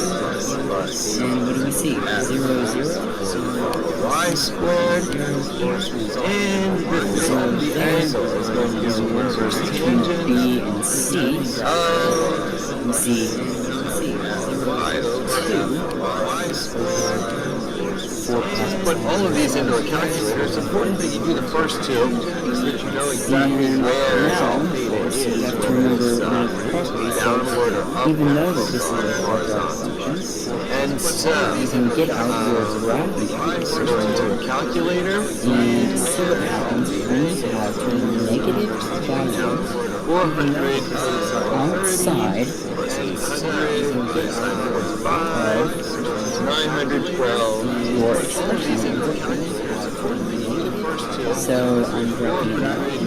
So you can see Okay, next one. what it does 400 sine 30. to see what happens when you have a negative sign outside of the expression. So Negative 366. to see what happens when it looks like Square root 12. The first one, 66. Okay, next one. excuse me, when you graph it, there will be two solutions. Make sure that you choose the physical solution. And so, in this instance, it will be simply 3.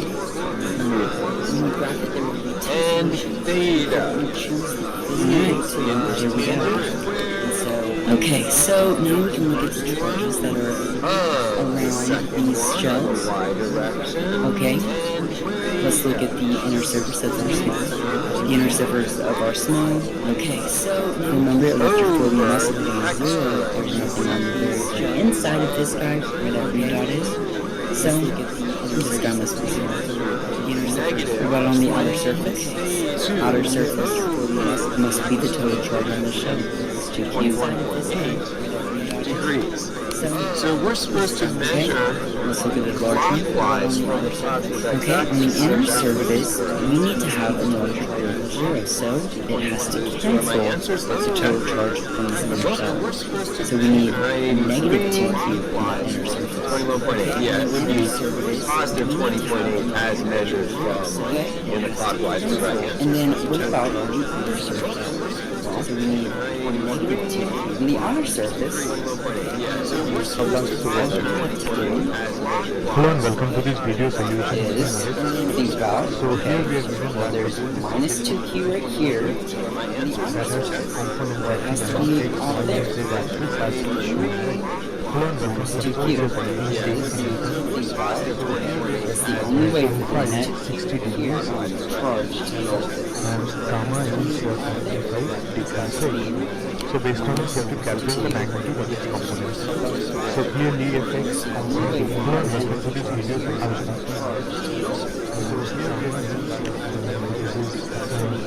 So based on this, you have to calculate the magnitude of its component. So clearly, FX component 60 degrees, which is equal to 40 Newton. Next, if you move Welcome to EDU World Space. Okay, so we have two concentric shells, and a radius A, outer radius B of our inner shell, and a radius C, outer radius C of our outer shell. Okay, so the inner shell has a total charge of plus 2Q, the outer shell has a total charge of minus 2Q. We're going to find the electric field everywhere, and where the charge is. Let's get started. So remember that when you have a point charge, the electric field is given by this. Remember what K is? K equals 9. So times 10 to the 9. It's also equal to 1 over 4 pi epsilon. K epsilon is just a constant. 9. Also remember Gauss law. It's also equal to 1 over 4 pi Gauss. It says that the closed loop integral of E dot dA equals Q, the total charge enclosed, divided by. Also remember Gauss law. Alright, so first region, radius less than A. So far this section seems to be exactly the same as the We are previous right section. here in this little green dot. Don't We know have no charge there. what is no different. charge. Seriously. Q is 0. So we need to So we're showing that this is 30 degrees. Okay, A We're also is R showing less that than this B. down here We're in this inner shell. is 45 degrees. Shell. What is different? This is But a conductor. I would rather mark this as 45 degrees, and it will be 45 degrees because B less than R. right angle. So now we're in this first This is the magnitude and direction of the resultant force. Well, Q is closed. force resultant So now we can X just direction imagine that it's is going to be 400 30 plus 800 cosine 40.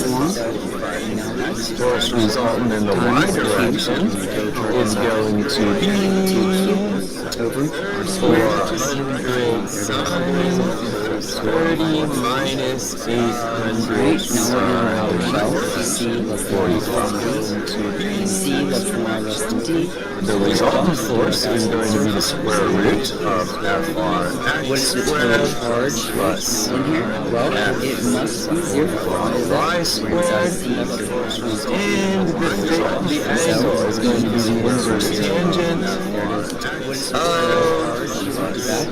And what happens if we're outside of Y So squared. now what happens if we Just put all of these into a calculator. It's important that you do the first two so that you know exactly where theta is, whether it's downward or upward from the horizontal.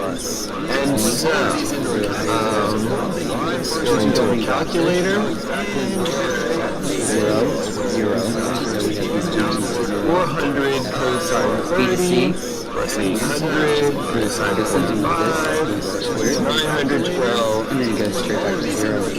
It's important that you do the first two so that you know. Alright, now let's look at where these charges Okay, are. next one. What is 400 sine 30 minus 800 sine 45. So if we are looking at this region right here, Negative 366. must equal 0 here, there's no charges inside here, so we reduce Square root. the outer. The first one. Well, what is our charge? Squared plus second one. It's 2Q. Except for the outer Squared is 983 newtons. That's 2Q. And theta is the inverse tangent We go right on this of the second one, or the y direction. the electric field must be 0. That means it needs to cancel with this plus 2Q that's happening right here. Over That the means extra all the minus 2Q is going to cancel this.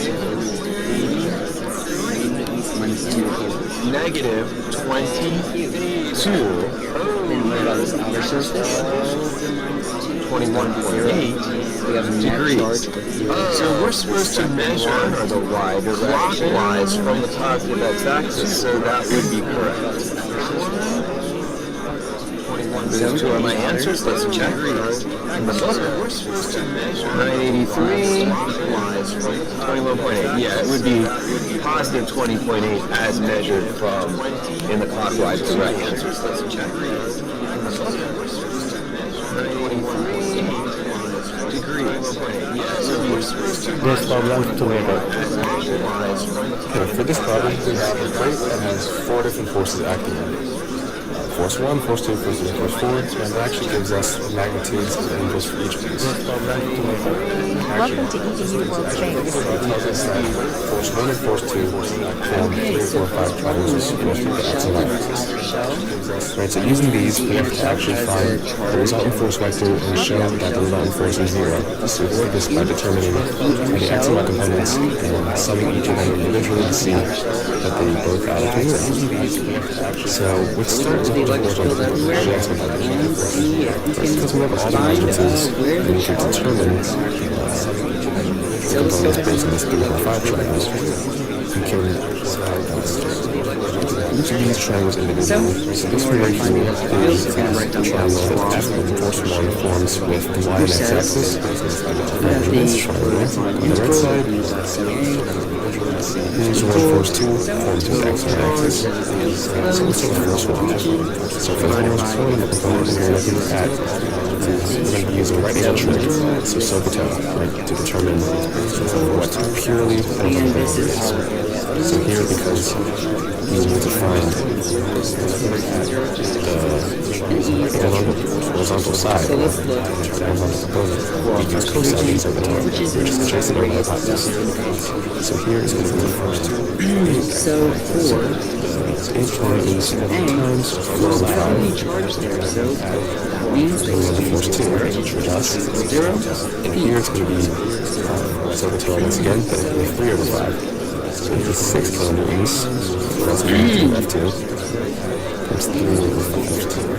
And we can just add, right? What about we can actually just subtract force 3 and force 4.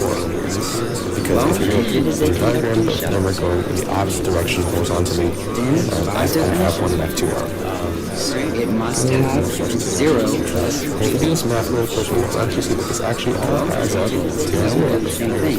So we know that we hold our horizontal component in F2 comes out to 0. Next, for the vertical components, so Now what about let's put force 1, kilonewtons again, times. If we look at our triangle, we need to find the vertical sum, we do that using sine. Now we do have Right, and sine is opposite of our hypotenuse, so it's actually going to be 3 or 8 times 3 over 5 adds up as you get 0. just in general. And since this person's heading down, I'm actually going to add a negative in front of it. Next we have to add our vertical K, times which is force 2. epsilon Once here, we'll look at this triangle, and K cubed. vertical actually add a negative 5. So we do sine, which is opposite of our hypotenuse here, is also almost 4 over 5. We can use this 6 for our region 5. and we see that And once again, looking at our diagram, we actually see that there's no vertical component to F3 or F4. Right? They're just horizontal lines pointing towards the left. So we can stop here and check if we add it to 0.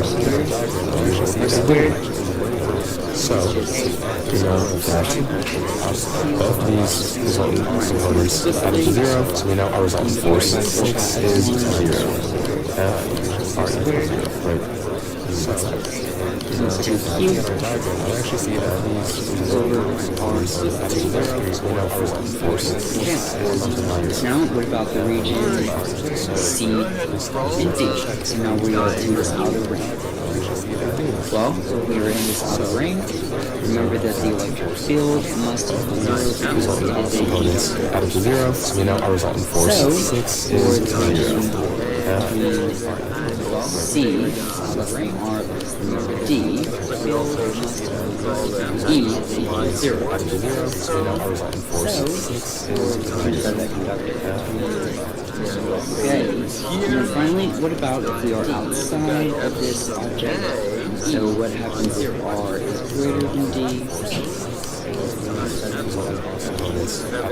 Well, when R is greater than D, then we have total charge enclosed, which is 4Q plus 2Q, 6Q. So we just can use this formula right here for our regular charge, and we get our electric field to E equals 1 divided by 4pi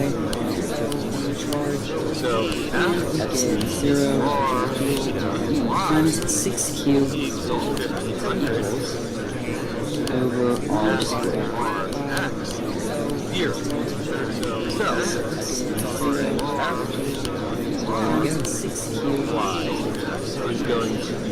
Those are all the regions, now I'm just going to go ahead and graph this. So if we wanted to graph it, it looks something like this. So we have R and E, and we have A, B. So if we wanted to graph it, D, okay,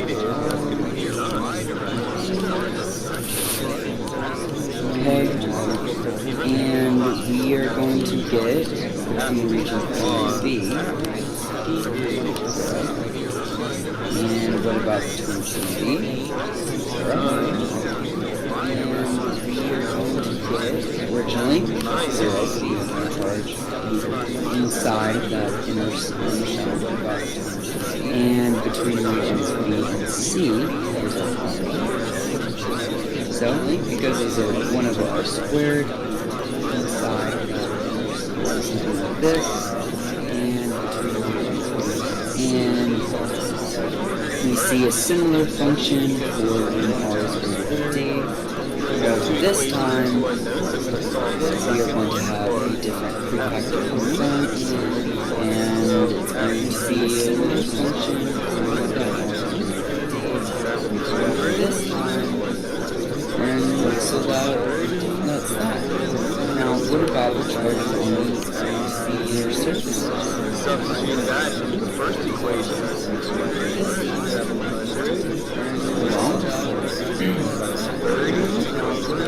Okay, so the inner surface, what is the total charge of the inner surface of the solution? Well, it has to be 0. Why is that? Because the electric is 0 when we have a Gaussian surface or surface like this guy. Charge right there, there's a charge on the inside. So, inner is 0.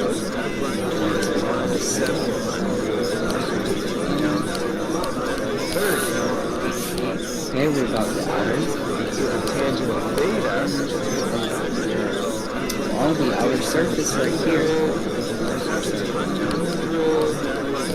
needs to contain all the charge for this inner shell. So it has to do with this 2Q. All the outer surface right here. Okay, and what about for our large?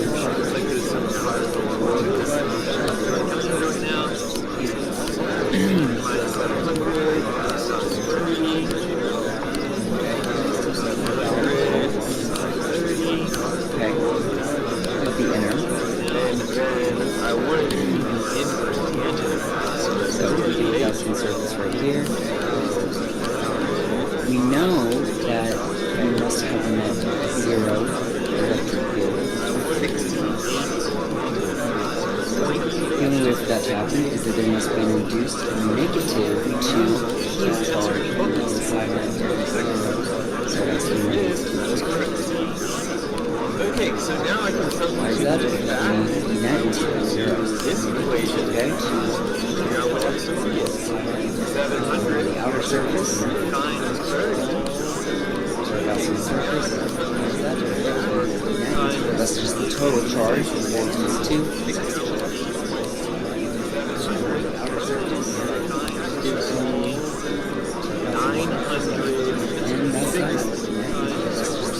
Also, another thing to note about this graph is that this is, if we were to have units on this, we would expect that this Alright, would too many be numbers here, so we're still going to taller than calculate this.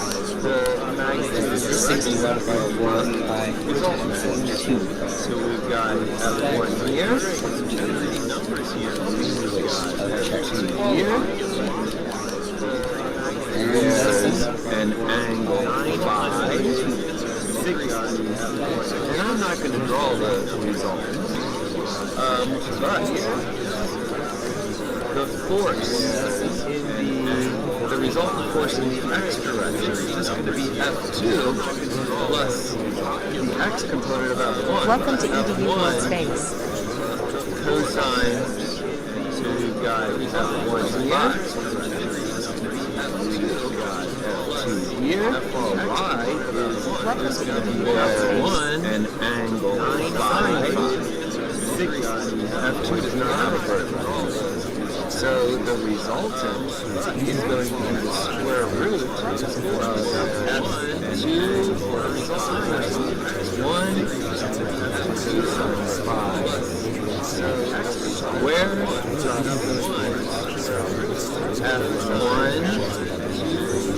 sine 5 square. And theta is going to be the inverse tangent of F1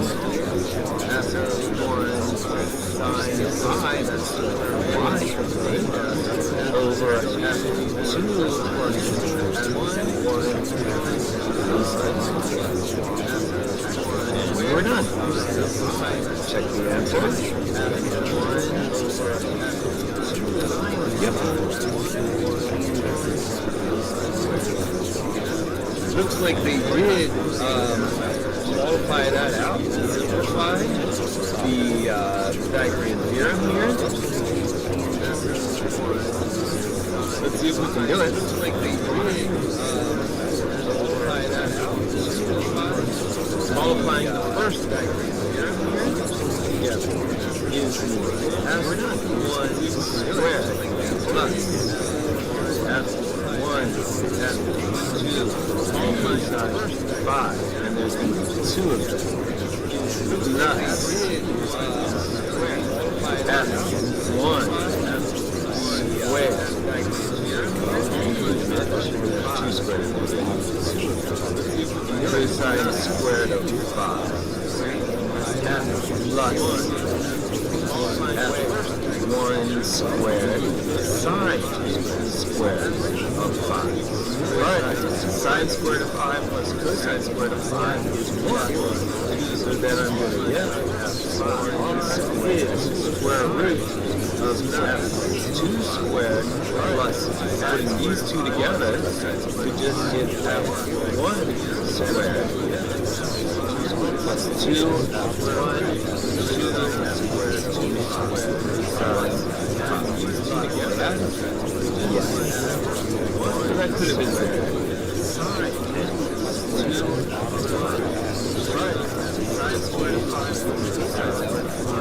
Alright, so we're looking for some components, and this is question number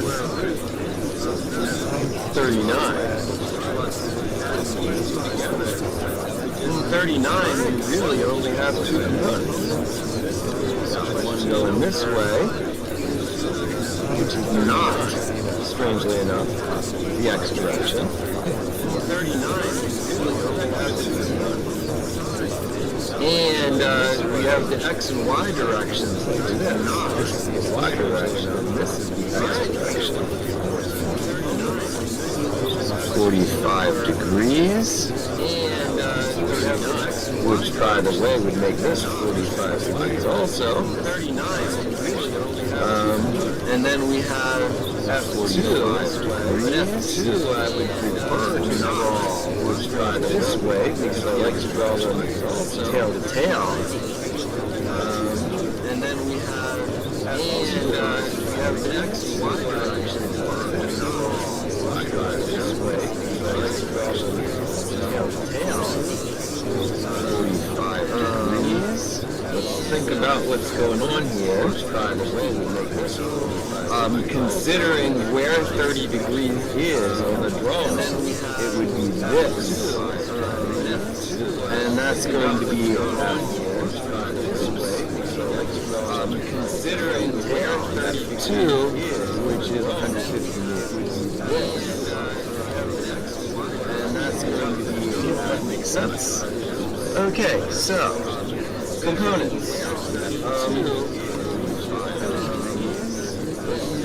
Let's see here. F1. Considering where 30 degrees is going to be, and that's 200 times the sine of 45 degrees, which is just the square root of 2 over 2. 200 times the sine of the I direction, 5 degrees, and the same thing in the J direction.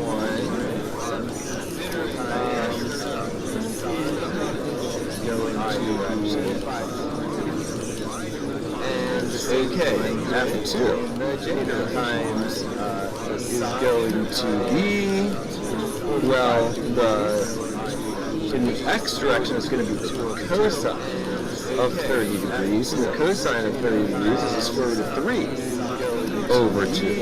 So this is just going to be 150, and the same thing, negative 1 in the J direction, negative direction. The cosine of 30 degrees is the square root of 3 over 2. This is just going to be, and the sine of 30 degrees is 1/2.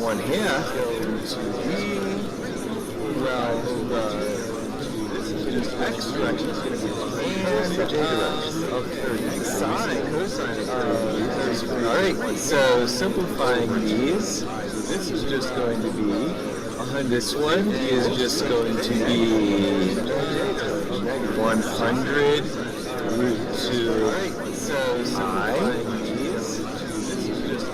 100 root 2 sine J. 100 F2 is going to be negative 75 root 3 I, comma, 75 J. 2 is going to be negative 75. Welcome to EDU World Space. 75 J. 100. Problems together. Problems involving three forces, Welcome F1, to F2, and EDU World F3. Space. And we're asked to find the magnitude direction of resultant force that's measured from this x prime axis. So we actually have magnitude forces. All of these forces actually, to define magnitude of forces and sum each of the horizontal and vertical elements separately. So we actually have F1, we know is 300 newtons. We're just told that to define. We're also told that the angle it forms with this are actually horizontal 10 degrees. So this angle right here is 10 degrees, and this angle right here is 60 degrees. So in total, it forms a 70 degrees. This is actually 1 degree angle. With the x-axis the other side, we have force 2 of 200 newtons, and that's just straight vertical. Third force is 180 newtons. That's one 5, 12, 13 triangle. It's just the negative x-axis, 5, 12, 13. So we're going to go ahead and just sum all of our x force off of our F1. So we have 300 newtons, the negative x-axis, 300 times cosine. Cosine in this case corresponds to that's just the x or horizontally. For F2, we actually don't even have a horizontal angle, it's directly upwards. For F3, however, we'll be subtracting because this force is going the other direction, the opposite direction. F2, we actually force here, instead of using cosine, because we have the 5, 12, 13 triangle, we can just use these forces in trigonometry or right triangles. SOHCAHTOA actually, in this case, is the cosine, the adjacent over the hypotenuse, which is 12 over 13. This right here is going to give us F2, right triangle, SOHCAHTOA, cosine, adjacent over this force is going in this right direction, the opposite direction.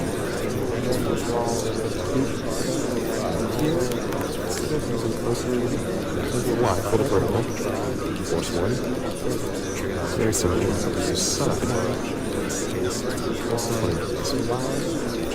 This time we actually do force 2.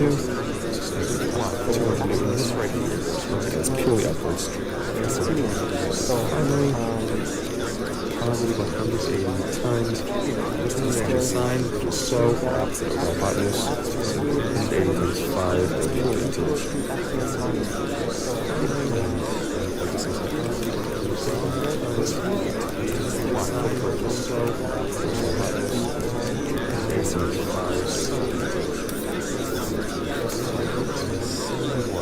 This time we actually do 2 more minutes. That's purely 5 is magnitude. These would square both. And some square. Welcome to EDU World Space. Total magnitude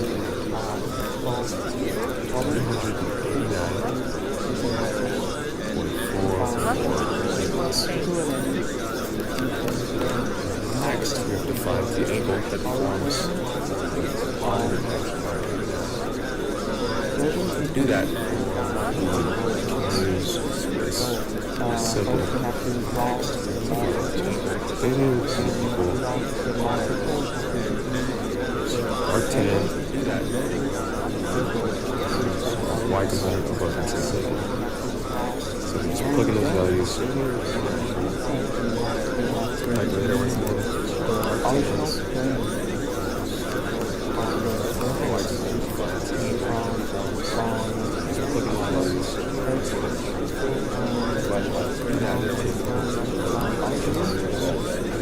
Gives us the theta value. 7.1 degrees.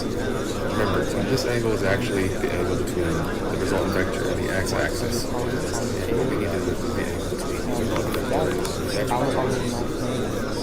Remember, theta here, or sorry, the angle between the x-prime axis and force 1 is 10 degrees.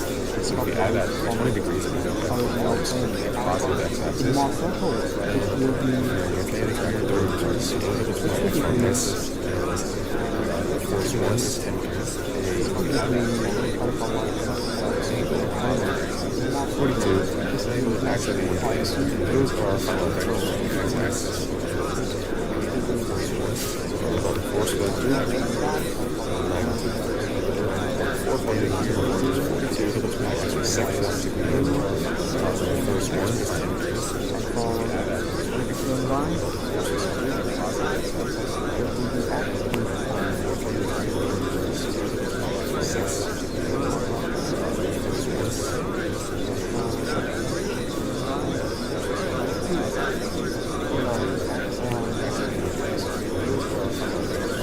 You know that this angle is 5.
Welcome to EDU World Space. So in this question we have been given the state of strain that we are studying, right? So in this we strain acting on the x direction is equal to 300 is 1. So in this question acting on the y direction is equal to 550 is 1 right? And the shift is equal to negative 650 into x raised to 506, right? And means that is the duration is 0 to positive f, so we have the direction, right? Now we are going to use the motor set, right? And circle theory, right? And direction, right? For that we are going to fill the circle, and for that we need the axis, and we are going to use the equation from right of that. And right, so that we have 4c that is equal to f with value of the strains, right? So that is the sum of the strains is 5, right? calculated together is equal to 425 into any value of this seconds. Right now, all we need to do is that we need to find out the radius of the circle, and we have the expression for the circle for radius as well, right? So we have under root the difference of this. Right now, all the trains divided by 2 is square, plus the share string divided by 2 whole square. You have the values, you just need to plug them in, and you get that is equal to 3.4, 3.8 plus 2 shares 1. You have the values, just need to plug them to 1, and you get that into 10 raised to the power negative 4. Right, and that is approximately equal to 348.2 into 10 raised to the power negative 6. Right, now what we need to do is that we need to graph the circle. Right, so let's take a look at that. Into 10 raised to the power negative 6. Right, now what we need to do is that. So now as you can see over here that this is the point A at which the rate of strain is occurring, right? So we need to measure the angle from this point, right? So A at which now the principal strains are easy to find, right? Because we take the head of the circle. Now for that, principal strain is equal to 4p negative r. Right, so you have the values, you just plug them in and you get that equal to 57.8 into 10 raised to 1 negative 6, right? And the other principal strain is OC plus R, right? Again, you have the values, just plug them in and you will have your value, your answer in no time, right? So you have the other principal strain into 10 raised to 5 negative 6. Right, now that we have the value of the principal strain, we need to find out the maximum in-plane shear strain, right? That is given by this now that we have the value of this divided by 2 and equal to r. Right, so when you shift the strain over here, we can easily find out the value of the maximum in-plane shear strain, right? So gamma sub maximum in plane, that is equal to r, that is equal to the difference of the principal strains, right? So you have values, you just need to plug them in and you have a value that is 696 into 10 raised to the power 6. Right, now since the principal strains, they have the same sign, right? They have the same sign, and so same sign means that you can have you can directly have the expression for the maximum value of the strain. We have a shear strain, right? That is maximum sign the principal strain is equal to 7, we can directly have the for negative 6. This concludes our solution. A shear strain, right? That is maximum sign the principal strain is equal to 7, we can directly have the for negative 6. This concludes our solution.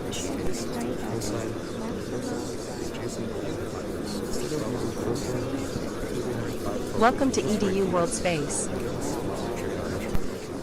So let's solve this question. So in this question we have epsilon A equals to epsilon x into cos square eta plus epsilon y into sin square eta. So let's solve this question. So in gamma xy have epsilon A cos theta epsilon x into sin theta.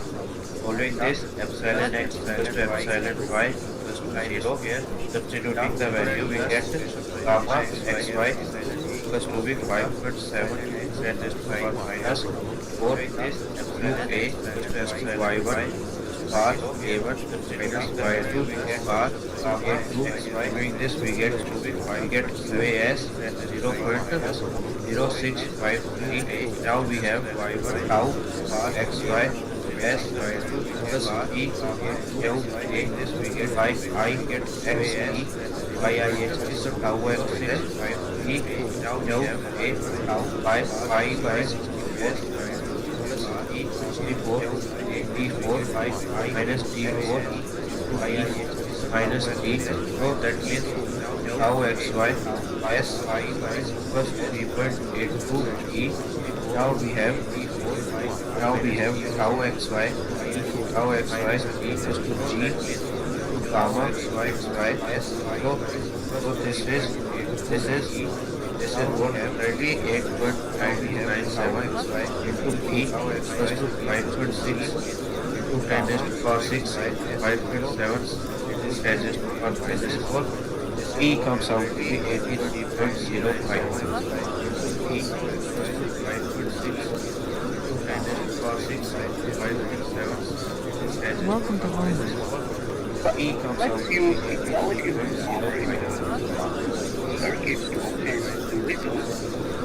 The quality of power is high times. Welcome to EDU World Space.